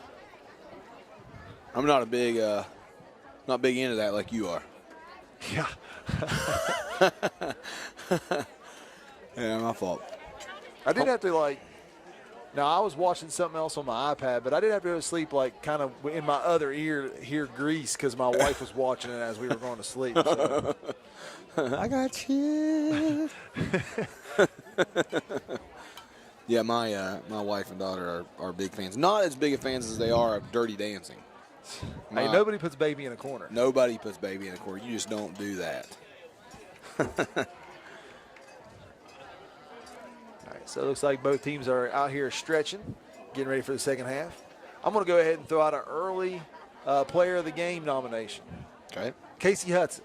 Yeah, he had a great first half. Really great first half. Was in the backfield constantly. And I'll be honest with you, Coach, last week I watched Fairland play at Portsmouth, and Casey Hudson had numerous quarterback hurries. He never got there, though. And this week, he's had hurries, and he's arrived at the spot he wanted to. He's got to Pigram a couple times. Not only that, any kind of jet motion coming his way, he's tackled the guy in the backfield. TJ Wong hasn't had much running room either way on those jet motions. No. But yeah, I agree. Casey Hudson's done a really nice job, and I'll tell you what, I was looking at stats. I got stats here.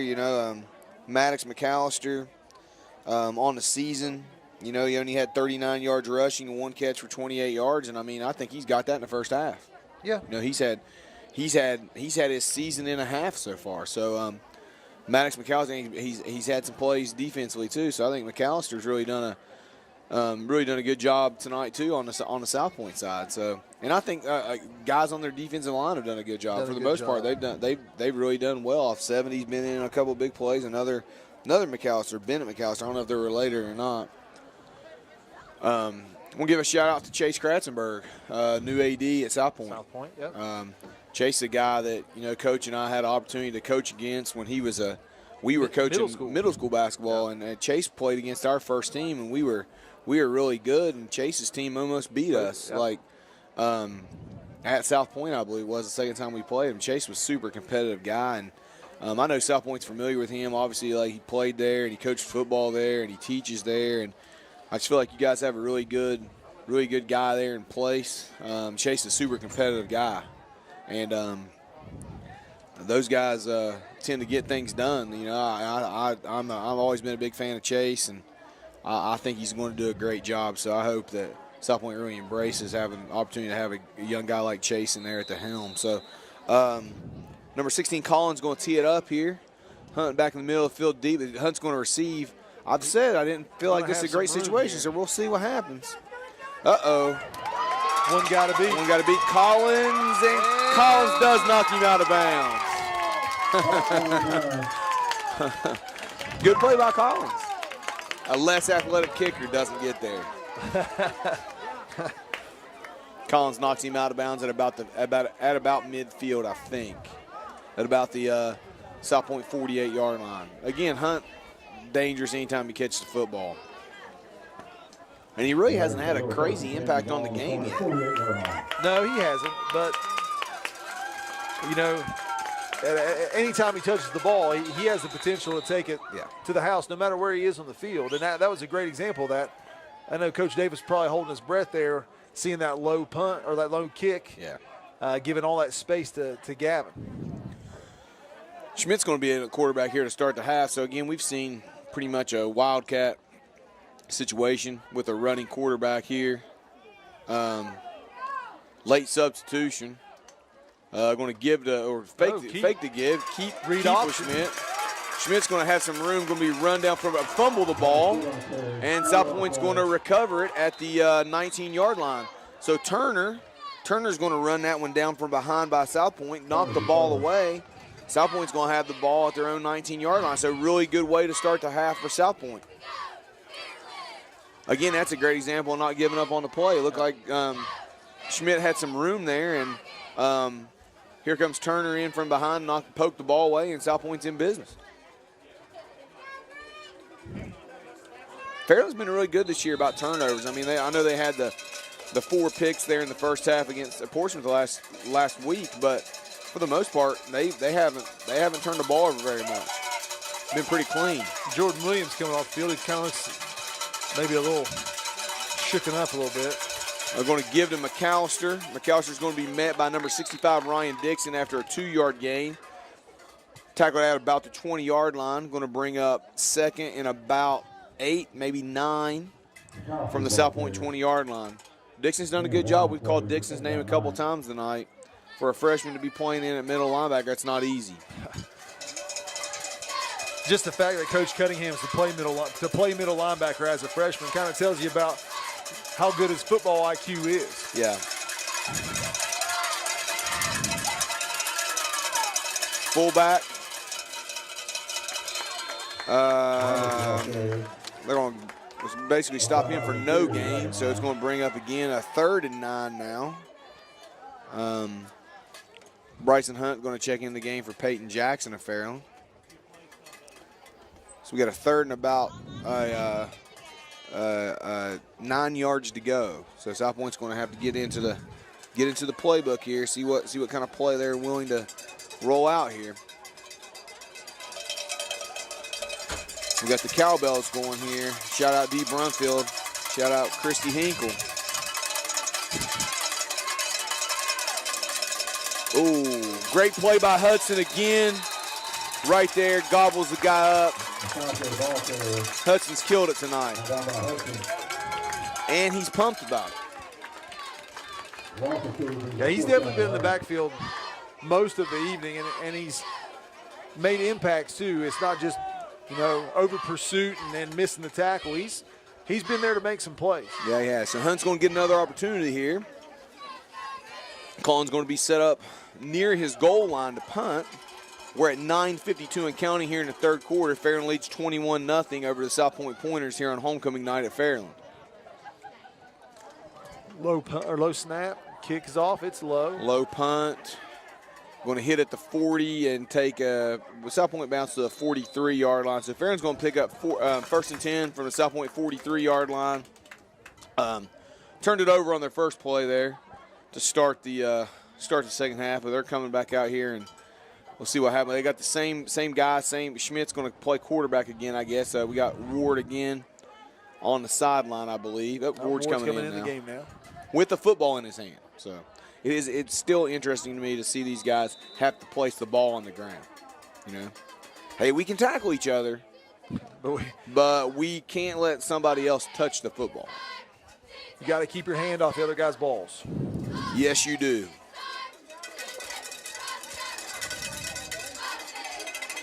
Schmidt in motion.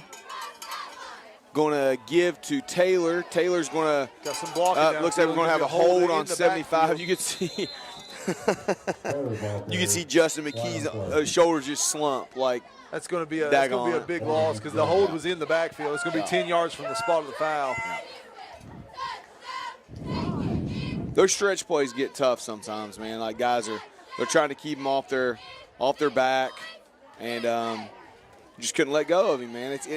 When you get in a stretch play, it's easier for the official because the blocks are more in open space. It's easier for the official to see the play as well.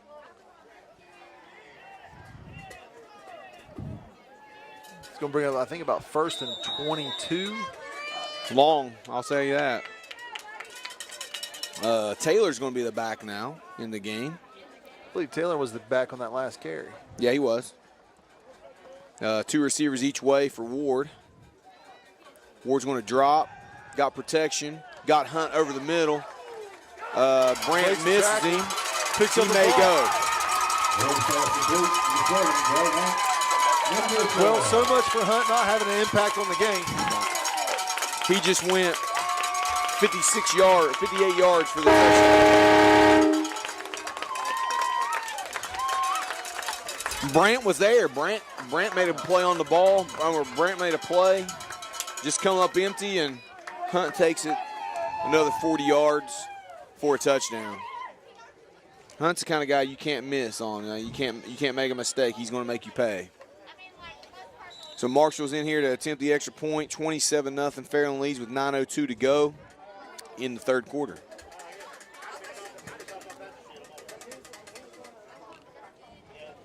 Marshall's kick is up, and it's no good. No good. Wide left.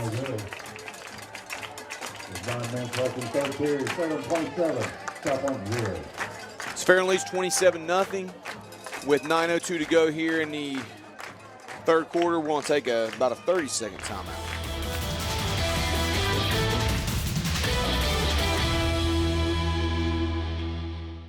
Okay, we're back here at Fairland Jim O Stadium. Fairland leads 27-0 with 9 minutes to go in the third quarter. Gavin Hunt's going to tee it up after receiving a 58-yard touchdown pass from Max Ward. That's Hunt's probably fifth, sixth touchdown of the year. Hunt averages one or two.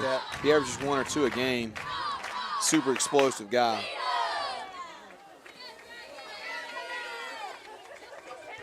Hunt's going to pooch it kind of down the middle. Wong's going to field it at about the 20-yard line and be brought down from behind by Steeler Leap at the 31-yard line. Good play by Steeler Leap. I'll tell you what, Gavin Hunt's kind of a I know he's got opportunities to play Division III football. Kind of reminds me a little bit of Michael Stitt last year. Great football players. Great football players that are good enough to get money, like D2, NAIA, those kind of guys. But size. Yeah. Size is what's making them be Division III players. And I'm hoping Hunt gets an opportunity to get a scholarship somewhere, to get money at a place, because I think he deserves it. He's that kind of athlete. But I thought Michael Stitt was too. Pigram's going. Here we go. Schmidt's Schmidt shoves him forward. Schmidt shoves Pigram forward for about a 2-yard gain. You know, we had an athlete here a couple years ago. Actually, it did end up playing higher level football. Nathan Campbell. Nathan Campbell played at Division I AA Davidson in North Carolina. Kedrick Cunningham right now for Fairland plays for Division II West Virginia State. Michael Stitt is playing Division III football at Ohio Northern. Trying to think, we got any other guys playing football at Fairland from Fairland right now? Not that I can think of. Joel Lambiot. What are we thinking about Joel Lambiot? Joel Lambiot's playing quarterback at Marshall. That's true. So good play by South Point. Yeah, good play to pass out here to Taylor for about a 10-yard gain. He's going to pick up a first down to the South Point 45-yard line, a 1st and 10. Finally, Pigram has a clean pocket to throw from, and lo and behold, man, they pick up 10 yards. Yeah, hey, I want to give a shout-out to Joel, man. Joel's like last week, he was Scout Team Player of the Week. And Joel's in a weird situation, man. There's 3 redshirt freshman quarterbacks on that team, including the starter, which just blew up the world 2 weeks ago. He had a pretty good game. But Joel's kind of guy, man, he's going to stand there and grind. And he's in medical school, too. So Joel's going to come out with something big. But shout out to Joel. He was great on Friday nights, and now he's playing at Marshall. That's awesome. Pigram's going to drop back, pressure by half the Dragons. Down to Brant. It's going to be broken up on the play by number 27, Steeler Leap, playing safety. Pigram put out a ball there for him to have an opportunity to make a play on. Just had 2 Fairland Dragons there converging on it. And Fairland had about 5 guys giving chase. Yeah, he really kind of threw up a good ball there. It was a catchable ball.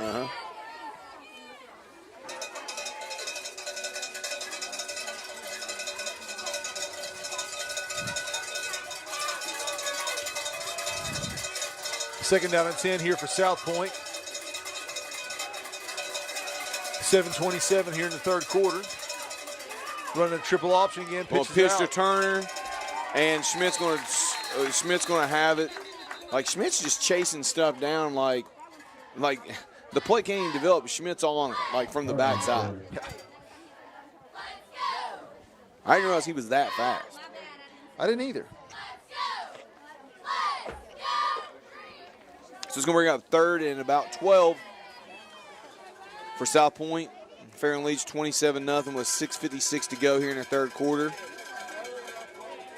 Last time they're in this position, South Point was able to make a play to Taylor on the outside. Taylor's going to be down here on the bottom of the field against a freshman corner in Bryson Hunt. See if Pigram likes that. Now he's going to roll the other way. He's going to throw it short to Wong. And he's going to be just short of the first down. Yeah, he's going to be about 1 yard or 2 short of the first down. They're into Fairland territory now. I assume that Coach Davis is probably going to go for this.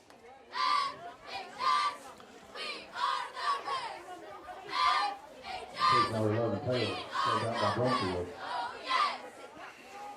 Brings up a 4th down and 2. That's the 4th and 1.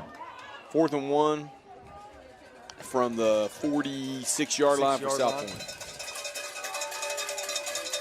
Got to get to the 45 for the first.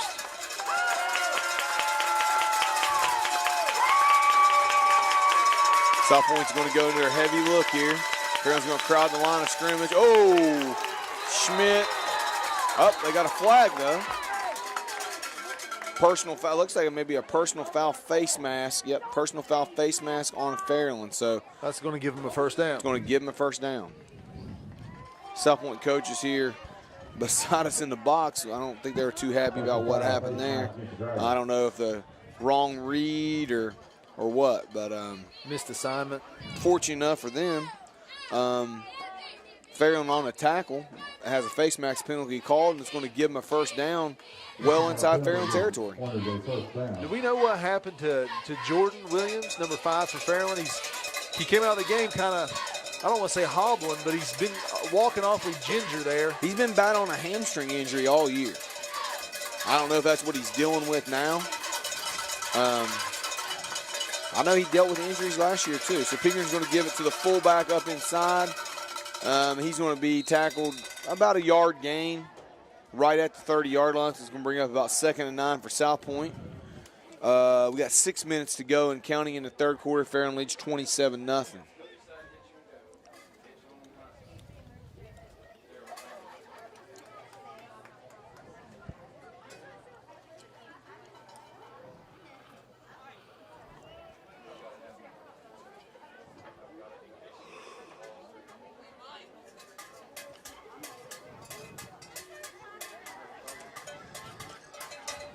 So Pigram's going to be in the shotgun here. See if Fairland tries to bring some guys. So Pigram's going to throw the deep ball to Brant, and it's going to be incomplete. A little bit of contact there on the side. I don't know if the official was thinking that the ball might have been out of bounds or overthrown or what, but it's going to bring up about 3rd and 9 for South Point at the Fairland 30-yard line. Pretty good ball by Pigram.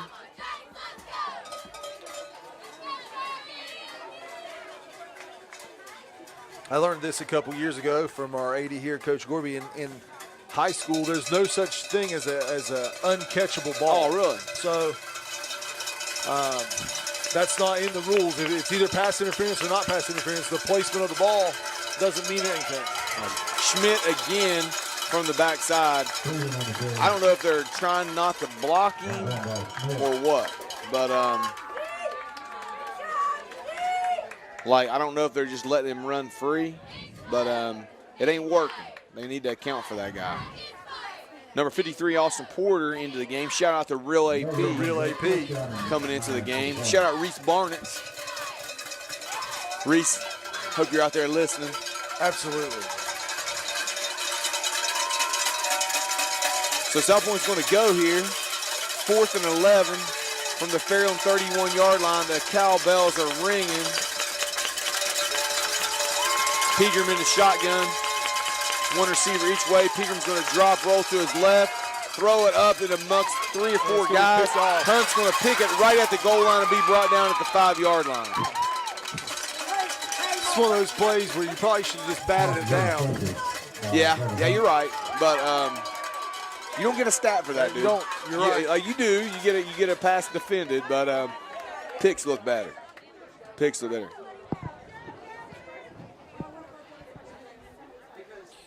Yeah, there's another unique dynamic to this game we failed to mention to talk about here. What we got? The offensive coordinator for South Point is Brandon Haynes. Is Brandon the offensive coordinator? I think so. I think that's what Coach McClung told me today. Okay. And Brandon teaches here at Fairland, and his wife is the head volleyball coach. Yep. So that brings Brandon played football here, I'm pretty sure. I'm pretty sure he's a Fairland guy. And he's the assistant track coach here at the high school. He is. So so I wonder how the dynamic was between him and the students this week. Were they talking junk to him about, like, hey, we're going to do whatever, how guys can get? And, I assume that Brandon probably had some things to say back to him, Hey, volleyball team's doing great, by the way. Talking about his wife, they had a big win over Ironton last night. I guess it went 3-1, and every game was 20-something to 20-something. Ironton beat us the first set, and then we beat them the last three. But it was really close. So Fairland volleyball is playing really well. I think they're 2nd place in the league behind Galpolis. So Fairland's going to have 1st and 10 here at their own 5-yard line with 4:28 to go in the third quarter. Ward's in here at quarterback. So last time we had a situation like this, we got, a 98-yard touchdown pass? Yes, we did. Do you think Ward's going to drop back, down it, and then try to go for the go for that 99? Go for that 99. We got to set that record straight. Number 9, Gavin Davis into the game for Fairland. One of the receivers. Ward's going to take. They're going to heavy blitz here. And Taylor's going to be brought down. Going to lose a couple yards. Line of scrimmage. He's going to be tackled down at about the 4-yard line. So now we're going to bring up 2nd and about 12 for Fairland. South Point brought guys. I would assume if they're going to bring them on first down, they're going to bring them again.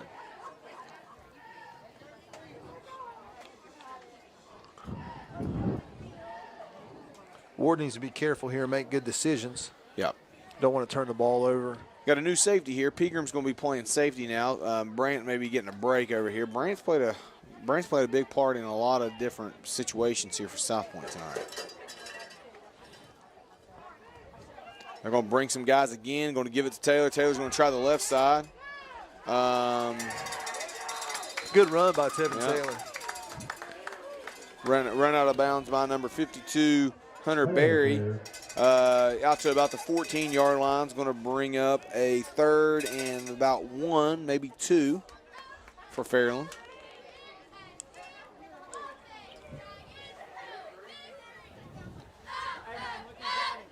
Maybe 3. 1, 2, or 3. 2. We'll call it 2. Taylor's going to stay at running back. Brumfield's in at H-back.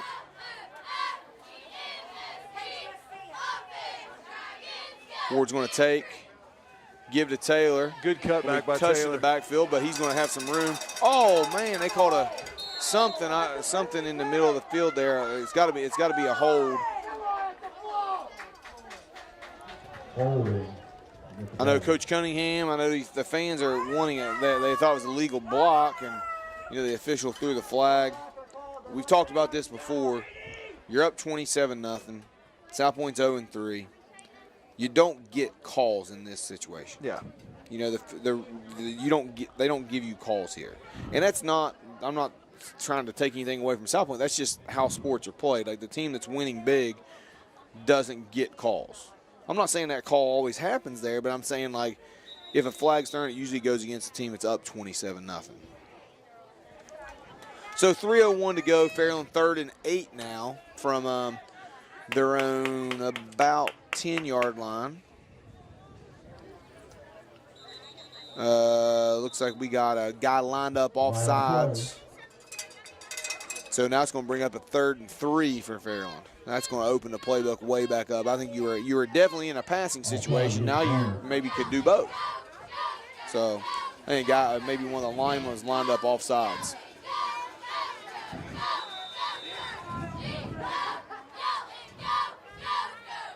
Should take it back to just about where it was in the previous play. Going to bring one of their linebackers. Ward's going to throw it up. And, oh, man, that would have been a heck of a catch by Davis. He tried. That's good coverage, man. Really good coverage by number 23, Brendan Dillon. Brendan Dillon. Shout out Brenda Dillon. One letter difference from our girl Brenda Dillon. So shout out Brenda Dillon there. Brendan Dillon on the coverage. So Fairland's going to have to punt here from deep inside their own territory.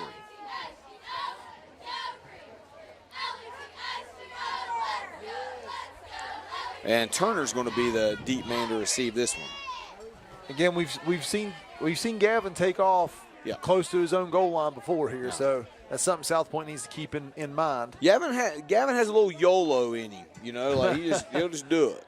Turner's going to drop it and jump on it, and it's going to be covered up at about the 47-yard line. So South Point's got good field position across midfield here. We're going to have the ball 1st and 10 with about 2:29 to go here in the 3rd quarter. Fairland leading 27-0. I think Turner saw some green space in front of him there. He maybe got a little excited, didn't watch the ball all the way in. I think he was ready to return that. Yeah. Got excited, man. He got pumped. It's like me, I don't get excited. I stay lit. That's just the level you're at all the time. Where I'm at. I'm always like lit.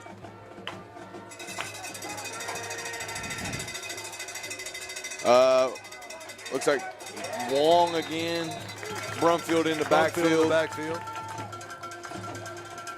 TJ Wong is not going to think of this game fondly. He's had so many negative yardage carries, and none of it's been his fault. I mean, the blocking just hasn't been there. He gets the ball on top of him as soon as he gets the ball. He gets the ball and bang, there they are. I mean, it's definitely none of his fault. It's just been not been able to really get any kind of room.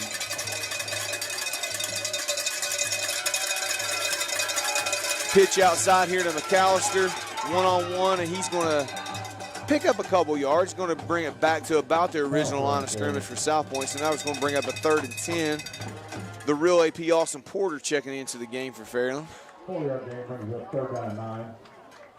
Looks like Fairland's got Logan Hamlin a little dinged up on the sideline. Yep. Working with our guy, trainer Mike Jogger. Hey, if anybody can get you back in the game, It's Mike Jogger. it's Mike Jogger. That guy, like, look at him. Short pants, no socks, all heart. That's him.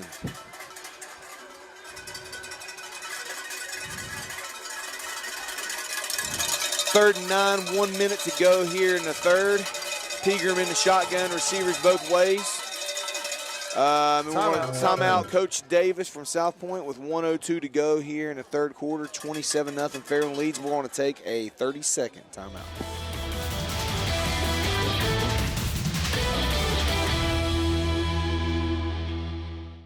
Okay, we're back here. South Point faces the 3rd and 9 from the Fairland 46-yard line.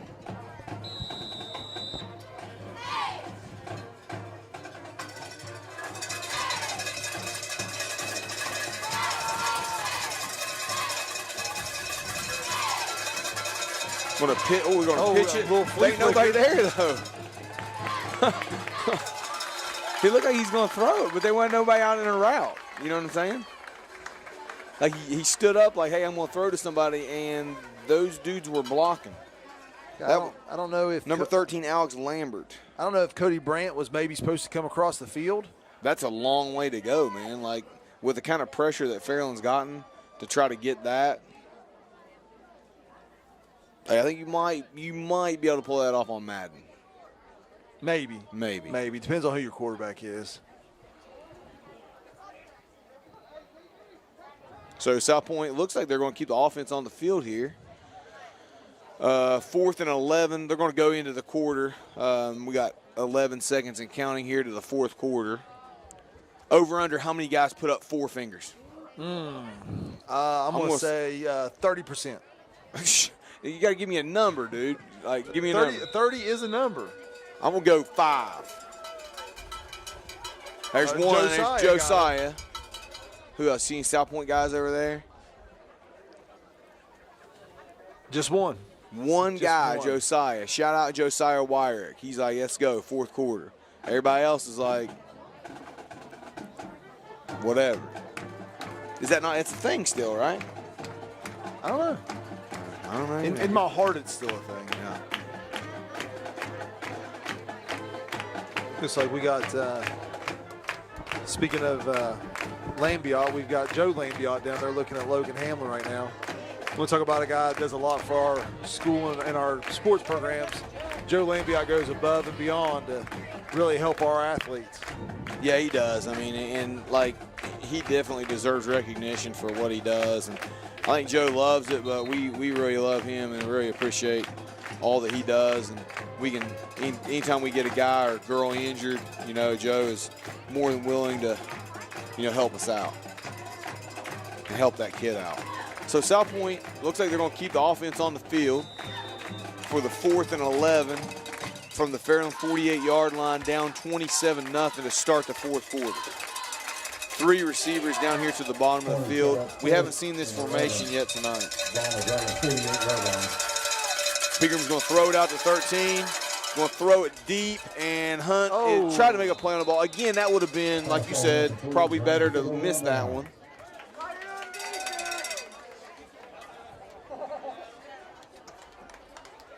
So Fairland's going to have the ball 1st and 10 at the their own 48-yard line with 11:55 to go here in the fourth quarter. Fairland pretty dominant that quarter, Coach. Yeah, they were. But again, I told you I didn't think South Point was going to roll over, and them calling that play tells you they're not there's no quit in them. Like they're going to try to get some points on the board. They're going to try to get back in the game. They're going to keep playing. Right.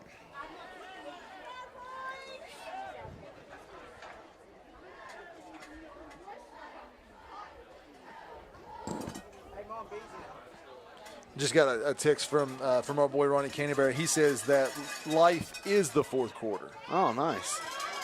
Taylor's going to run up inside here. He's going to pick up a first down, it looks like, for Fairland.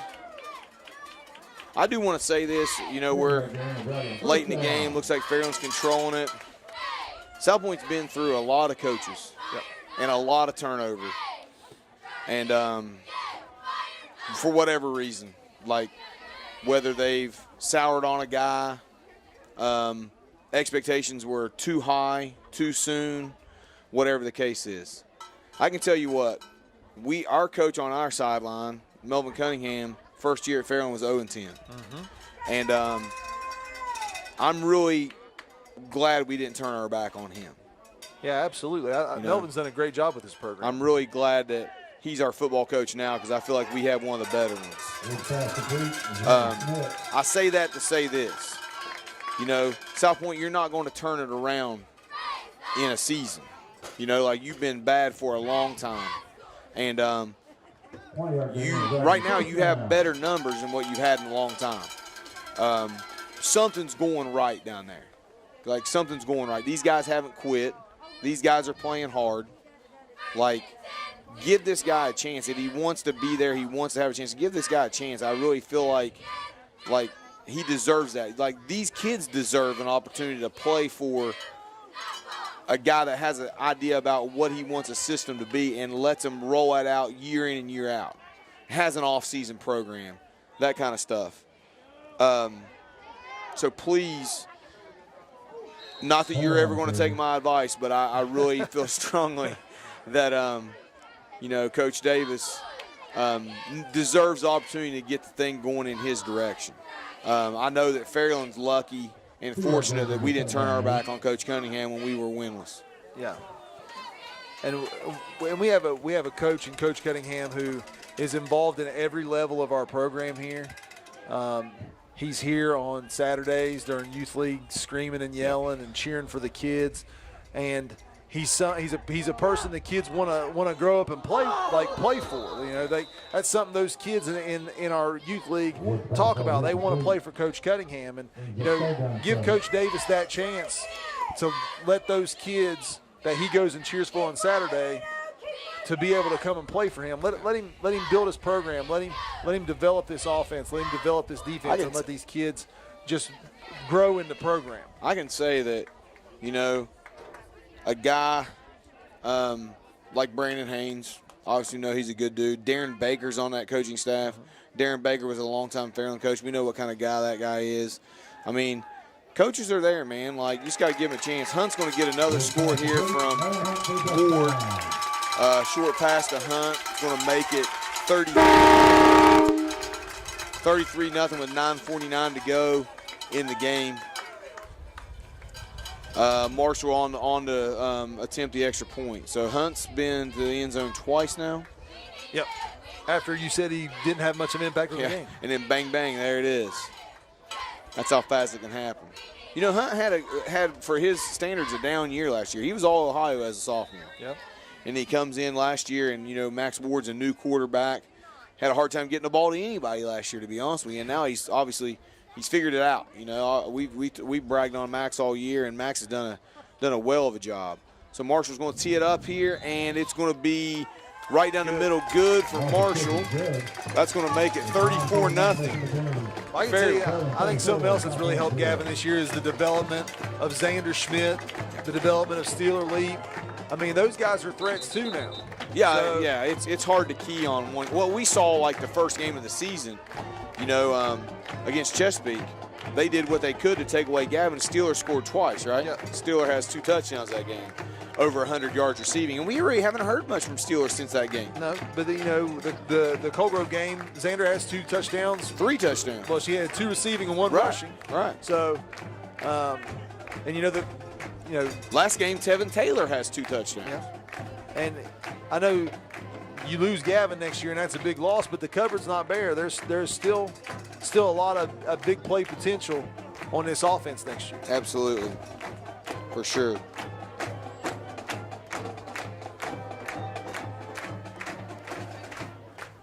So Hunt's going to tee it up here again. Again, Fairland leads 34-0 with 9:39 to go here in the fourth quarter at Fairland's Jim Mayo Stadium.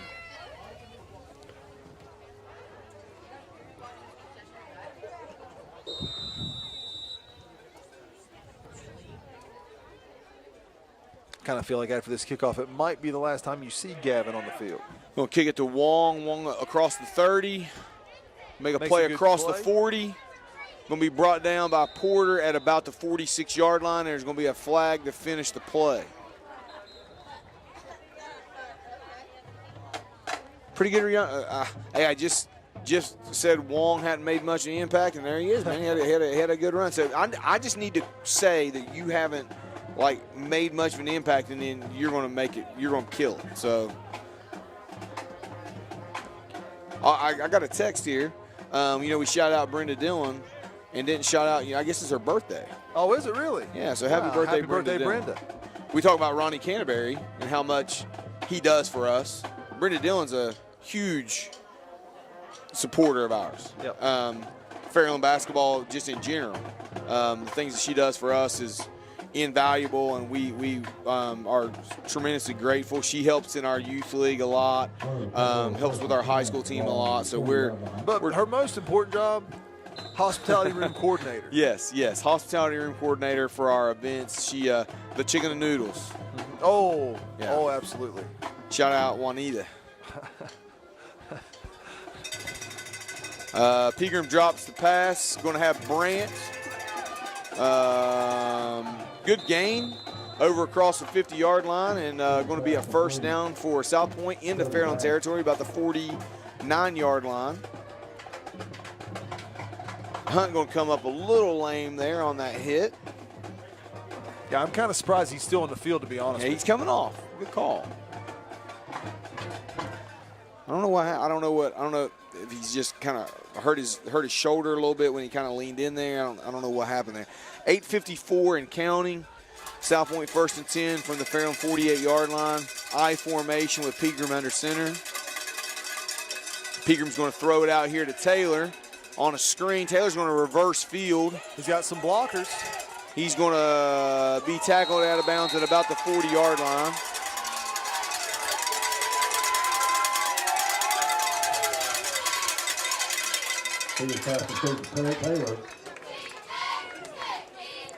So that's going to bring up a second and about 3 for South Point. Pretty good play by Taylor to see that open space on that side of the field.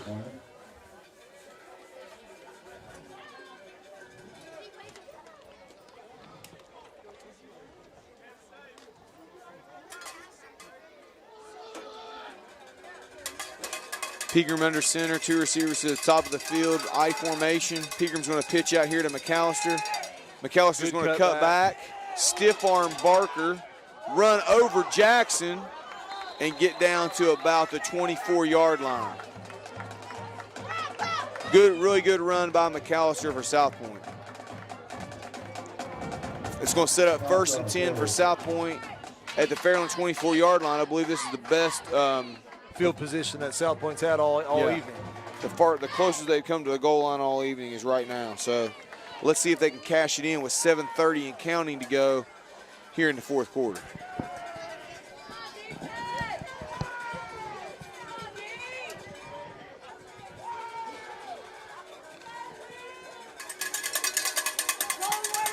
Same formation. Pigram under center. Gives to McAllister. McAllister up the gut.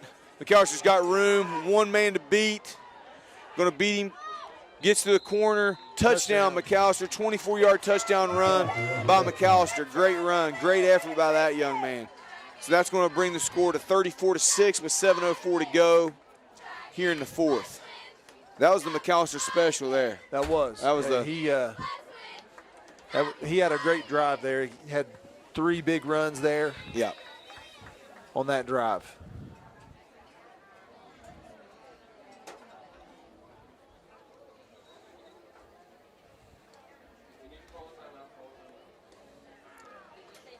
So we got Collins here to attempt the extra point.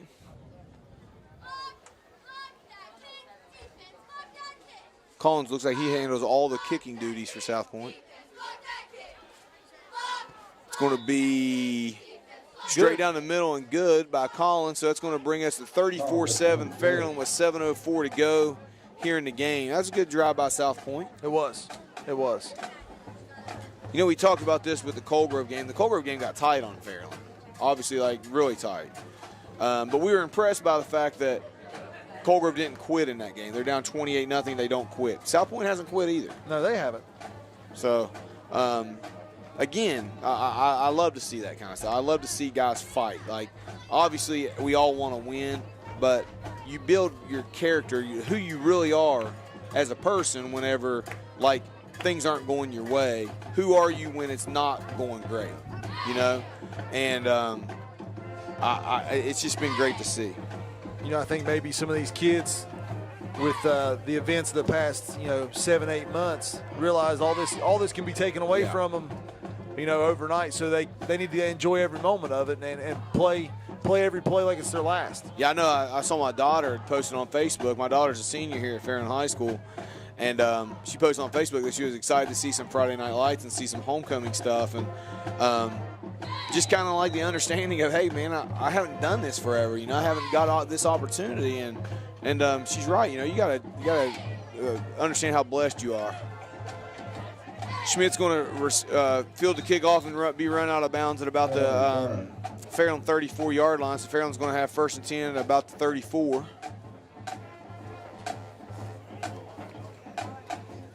I got to take over 1st and 10 the ball on the 33-yard line.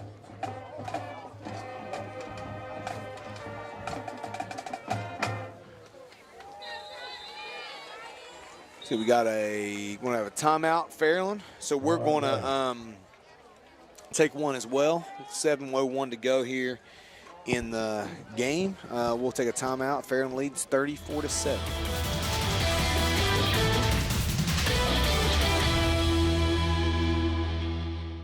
All right, we're back here at Fairland Jim Mayo Stadium.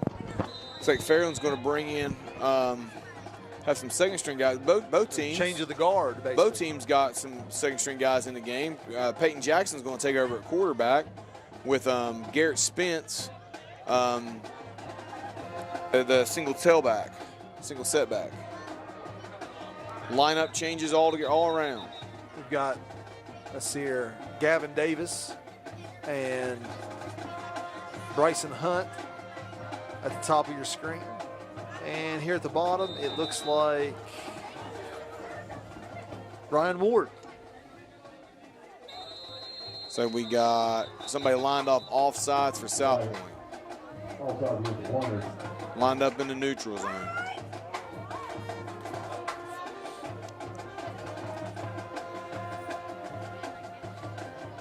It's going to give Fairland a free 5 yards. Peyton Jackson, son of Fairland great Michael Jackson, played quarterback here, took him to the first playoffs back in, 93? It was in 92. It was 93? Yeah, I think it was 93. Yeah, 93. I was a freshman. Gosh, that's a long time ago. So Jackson's going to be here in a shotgun. Going to hand off inside to Spence. Going to be wrapped up immediately by number 18, Taylor Smith, sophomore linebacker. Going to lose about 2 yards, bring up second and about 7 for Fairland with 6:44 and counting in the fourth.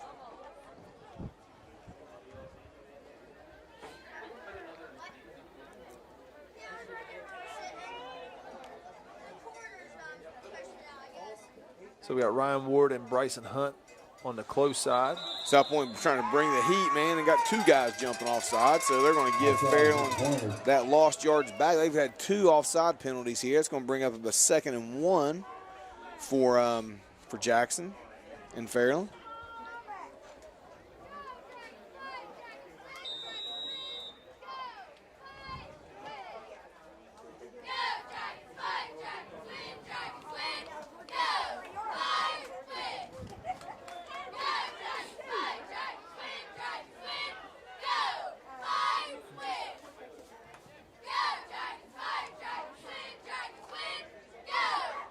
Jackson's going to take, pass outside to Hunt. Hunt's going to get the first down. And then some. Going to be tackled across the midfield to about the 48-yard line. So that's going to be about a 12-yard reception by Hunt. Going to bring up 1st and 10 Fairland with 6:16 to go in the fourth quarter. Somebody called timeout. Did you Looks see like who it somebody was? called a timeout. I did not see who it was. While we have the sub guys, second string guys in the game, let's go ahead and talk about like players of the game, both teams. I want to stick with my one from Fairland for the first half, Casey Hudson. I think he had a great game. He impacted the game as much as anybody, I think, this evening. Got to the quarterback a couple times, rushed the quarterback a couple times, had a couple tackles for losses in the backfield. So I think all around, Casey's had a really good game. Yeah, I've been super impressed by Casey Hudson. Obviously, Gavin Hunt played a great second half. J.D. Brumfield, plenty of plays in the backfield, had kind of got us off the schneid there into the first half. Xander Schmidt, crazy running down plays all over the field. Fairland again, man. That's kind of like their secret sauce is multiple guys. Yeah. Multiple guys that make plays. Before we talk about South Point's player of the game, we'll let Fairland run this play. So Jackson in the shotgun, Spence single setback. Going to give to Spence to the right. Spence going to cut up inside, cut up again, and have about a 5 or 6 yard gain out to about the 43, 44 yard line. For South Point, who do you like? I'm going to go with Turner. He's taken the bulk of the carries. He's probably has most of the offensive yards. He's got the only touchdown for him. Turner, you're McAllister. McAllister. I'm sorry, number 5. I think he's had a really good game. He's played both sides of the ball. Yeah, I agree. McAllister's been a workhorse for him. I thought he's played a really good game. He made some really nice defensive plays as well. I'm going to give up inside again to Spence, and Spence is going to be tackled at about the 41 yard line. It's going to bring up about 3rd and 3.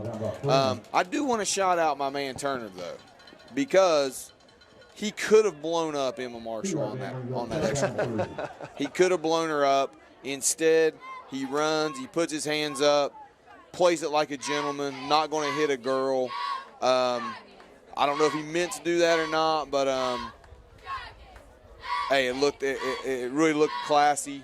So shout out Mr. Turner. Calling him Mr. because I don't want to keep messing up his first name. But again, I was super impressed by that play and the class that he showed. That's a tough run by Peyton Jackson. Gains about 10 yards up to the South Point 32 yard line. So Fairland's in business again. 4:48 to go here in the fourth, with Fairland leading 34-7.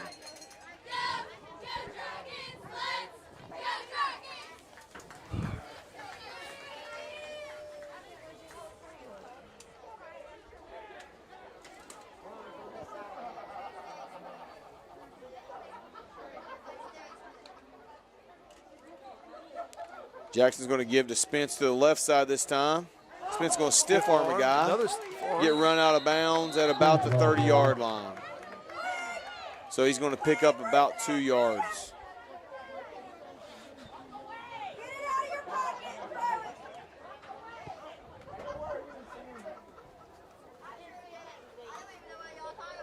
Gain of about 5 there for Spence.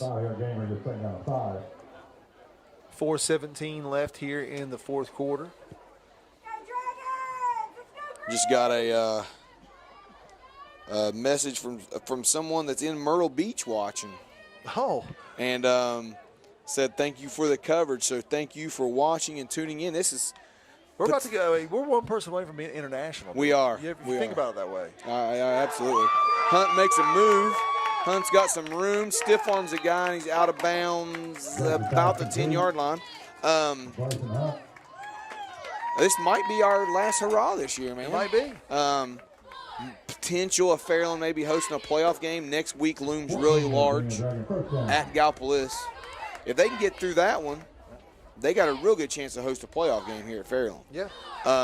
Last 2 on the road, got to go to Gallipolis, got to go to Rock Hill, but they're gonna go into. At this point, they would host a playoff game. We'll see what happens here in the last couple weeks. Fairland's 2nd and 6, or actually like 1st and goal, I guess. Jackson's going to keep running inside, touchdown. Jackson's going to get in the end zone for the touchdown.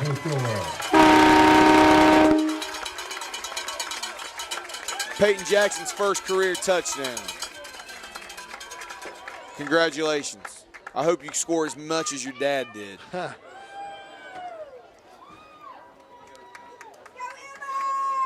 Emma Marshall in the game to attempt the extra point. It's now 40-7 Fairland with 3:45 to go here in the game. Tevin Taylor having to get on the field late, like guys that are on extra points, like that haven't been in the game, they're kind of over there chilling, like, oh, we scored, so I got to get in the game. The real AP checking in the game, and Hudson lines him up. Marshall's going to tee it up, and just have enough mustard on it to get it over the goalpost. So now that's going to put us at 41-7, 3:45 to go in the game. Fairland leads here on homecoming night. We're going to take a short 60-second break.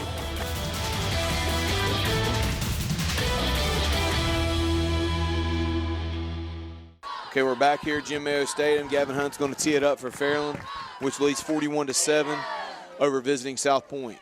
You know, we talked about player of the game. The Hunts might be the family of the game. Family of the game. Yeah, Bryson had 2 big plays on that last drive. Yeah, he did. The Wards. The Wards. You know, they're a family. You know, they could be in that conversation.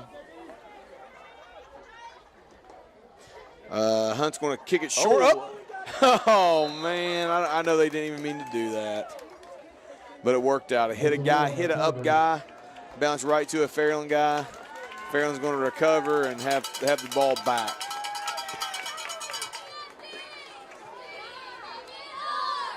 I remember, I can tell you a story here. I was helping Coach Carroll.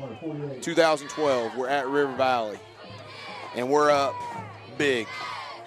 River Valley, I think, maybe their last year in the league is close to that. And, gosh, we had scored maybe 3 minutes to go in the game. Colin Dameron is kicking off. And Colin wasn't the best kickoff guy.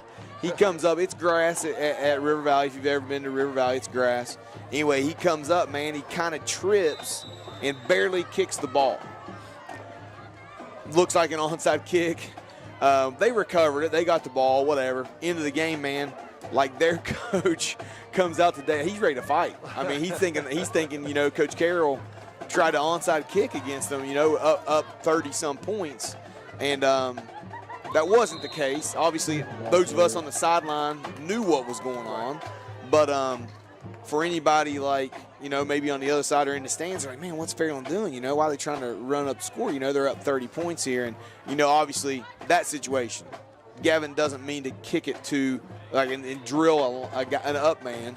He does, and things happen. But that kind of reminded me of that story at River Valley, how as many times I've seen Gavin kick it out of bounds, I know he doesn't have the accuracy to hit an up man like that. So. Hey, go hit 27. Like, yeah, he can't do that. So Jackson's here in the shotgun, 2:49 and counting, 2nd and 9. Fairland's going to keep it on the ground with Spence. Spence going to be brought down immediately by number 65, Xavier Haney, sophomore for South Point. Brought down by Frederick. It's going to bring up about 3rd and 8 for Fairland. 2:28 and counting. No, 3rd and 11. I'm sorry. 3rd and 11.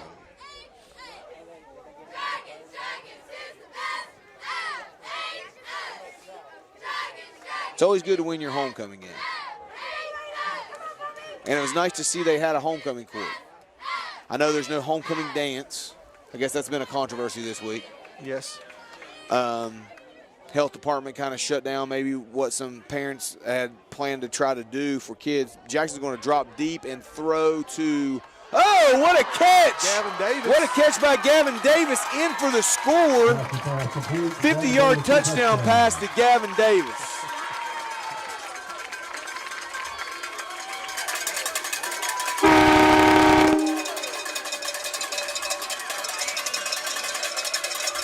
What a catch by. Have you seen that? Like most of you have, the segment on Sunday. You got mossed. That was it, man. Like Davis goes up, another guy there. Davis pulls it up, touchdown. Big play, Gavin Davis. Great hands. It's funny, like, you know, Gavin makes a great play. Immediately, Coach Cunningham goes out and talks to Peyton Jackson about what he saw and why he threw it where he threw it. Like immediately. Always coaching. Always coaching. Marshall in to attempt the extra point.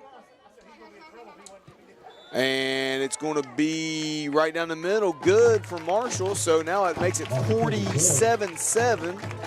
Fairland with 1:33 to go here in the game.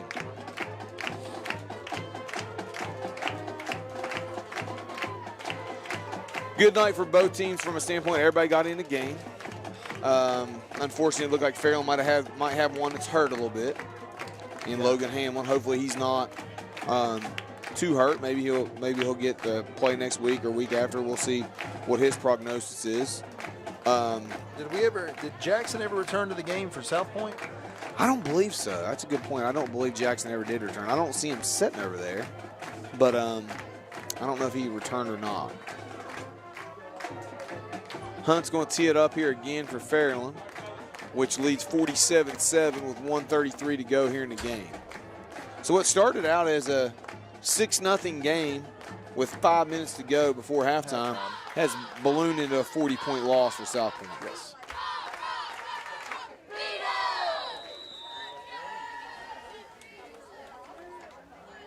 Hunt's going to kick that one right down the middle. Again, I think that's what he was kind of trying to do before, and he just hit somebody. This guy's going to have to field it. Number 30 is going to field it at about the 2-yard line and be brought down about the 15. Number 30, Elijah Wilburn for South Point. Going to pick up about 10, 15 yards on the return.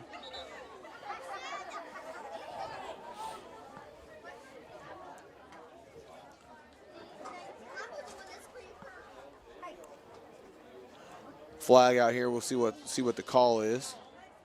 Coach Cunningham's all the way out to the hash mark, talking to somebody.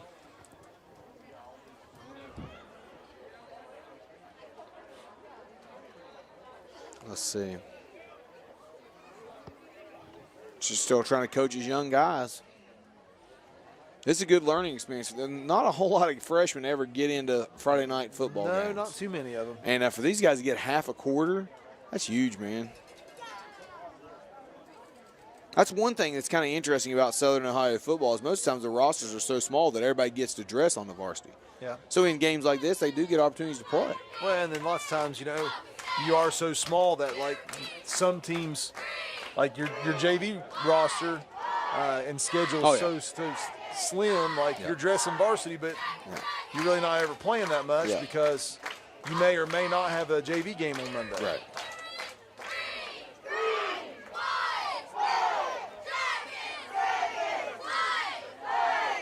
.121 to go here in the fourth. Fairland leads 47-7.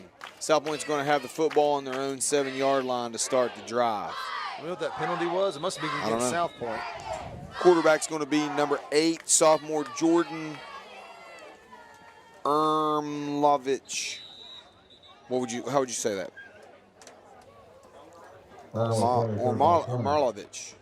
Sophomore. Ermanovich? I don't know. Jordan, let's go, baby. Let's get it going. 52 seconds and counting here to go in the game. 47-7, Fairland leads.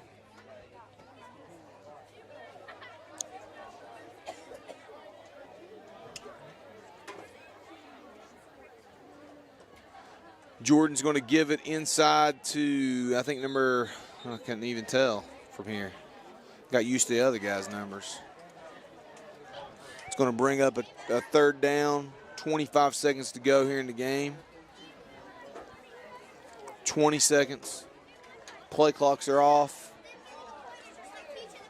Looks like they may get one more play. Everybody's hitting the exits. All right, it's going to be the last play of the game here. South Point's going to hand it off to number 24. Number 24, Blaine Freeman's going to be brought down for a short gain, and that's going to be the ball game, folks. 47-7, Fairland wins their homecoming game to push their record to 4-0 with a big conference game looming next Friday night at Gallipolis. So hopefully plenty of Dragon fans can make their way north on 7 to Gallipolis to see that one, because that one's going to be potentially for a conference championship, potentially to make host a playoff game. Just going to be huge. Congratulations, Fairland, Armstrong Cable. Really appreciate you guys listening. YouTube. Hey, we need to tell them to go out and subscribe to the YouTube channel. Yeah, we do. To have all your people subscribe so we can maybe continue to do this even in the next couple years, because if we get so many subscribers, Fairland can actually start making money off of our broadcast. So yeah, absolutely. Thank you guys. It's been fun doing this, and have a good evening.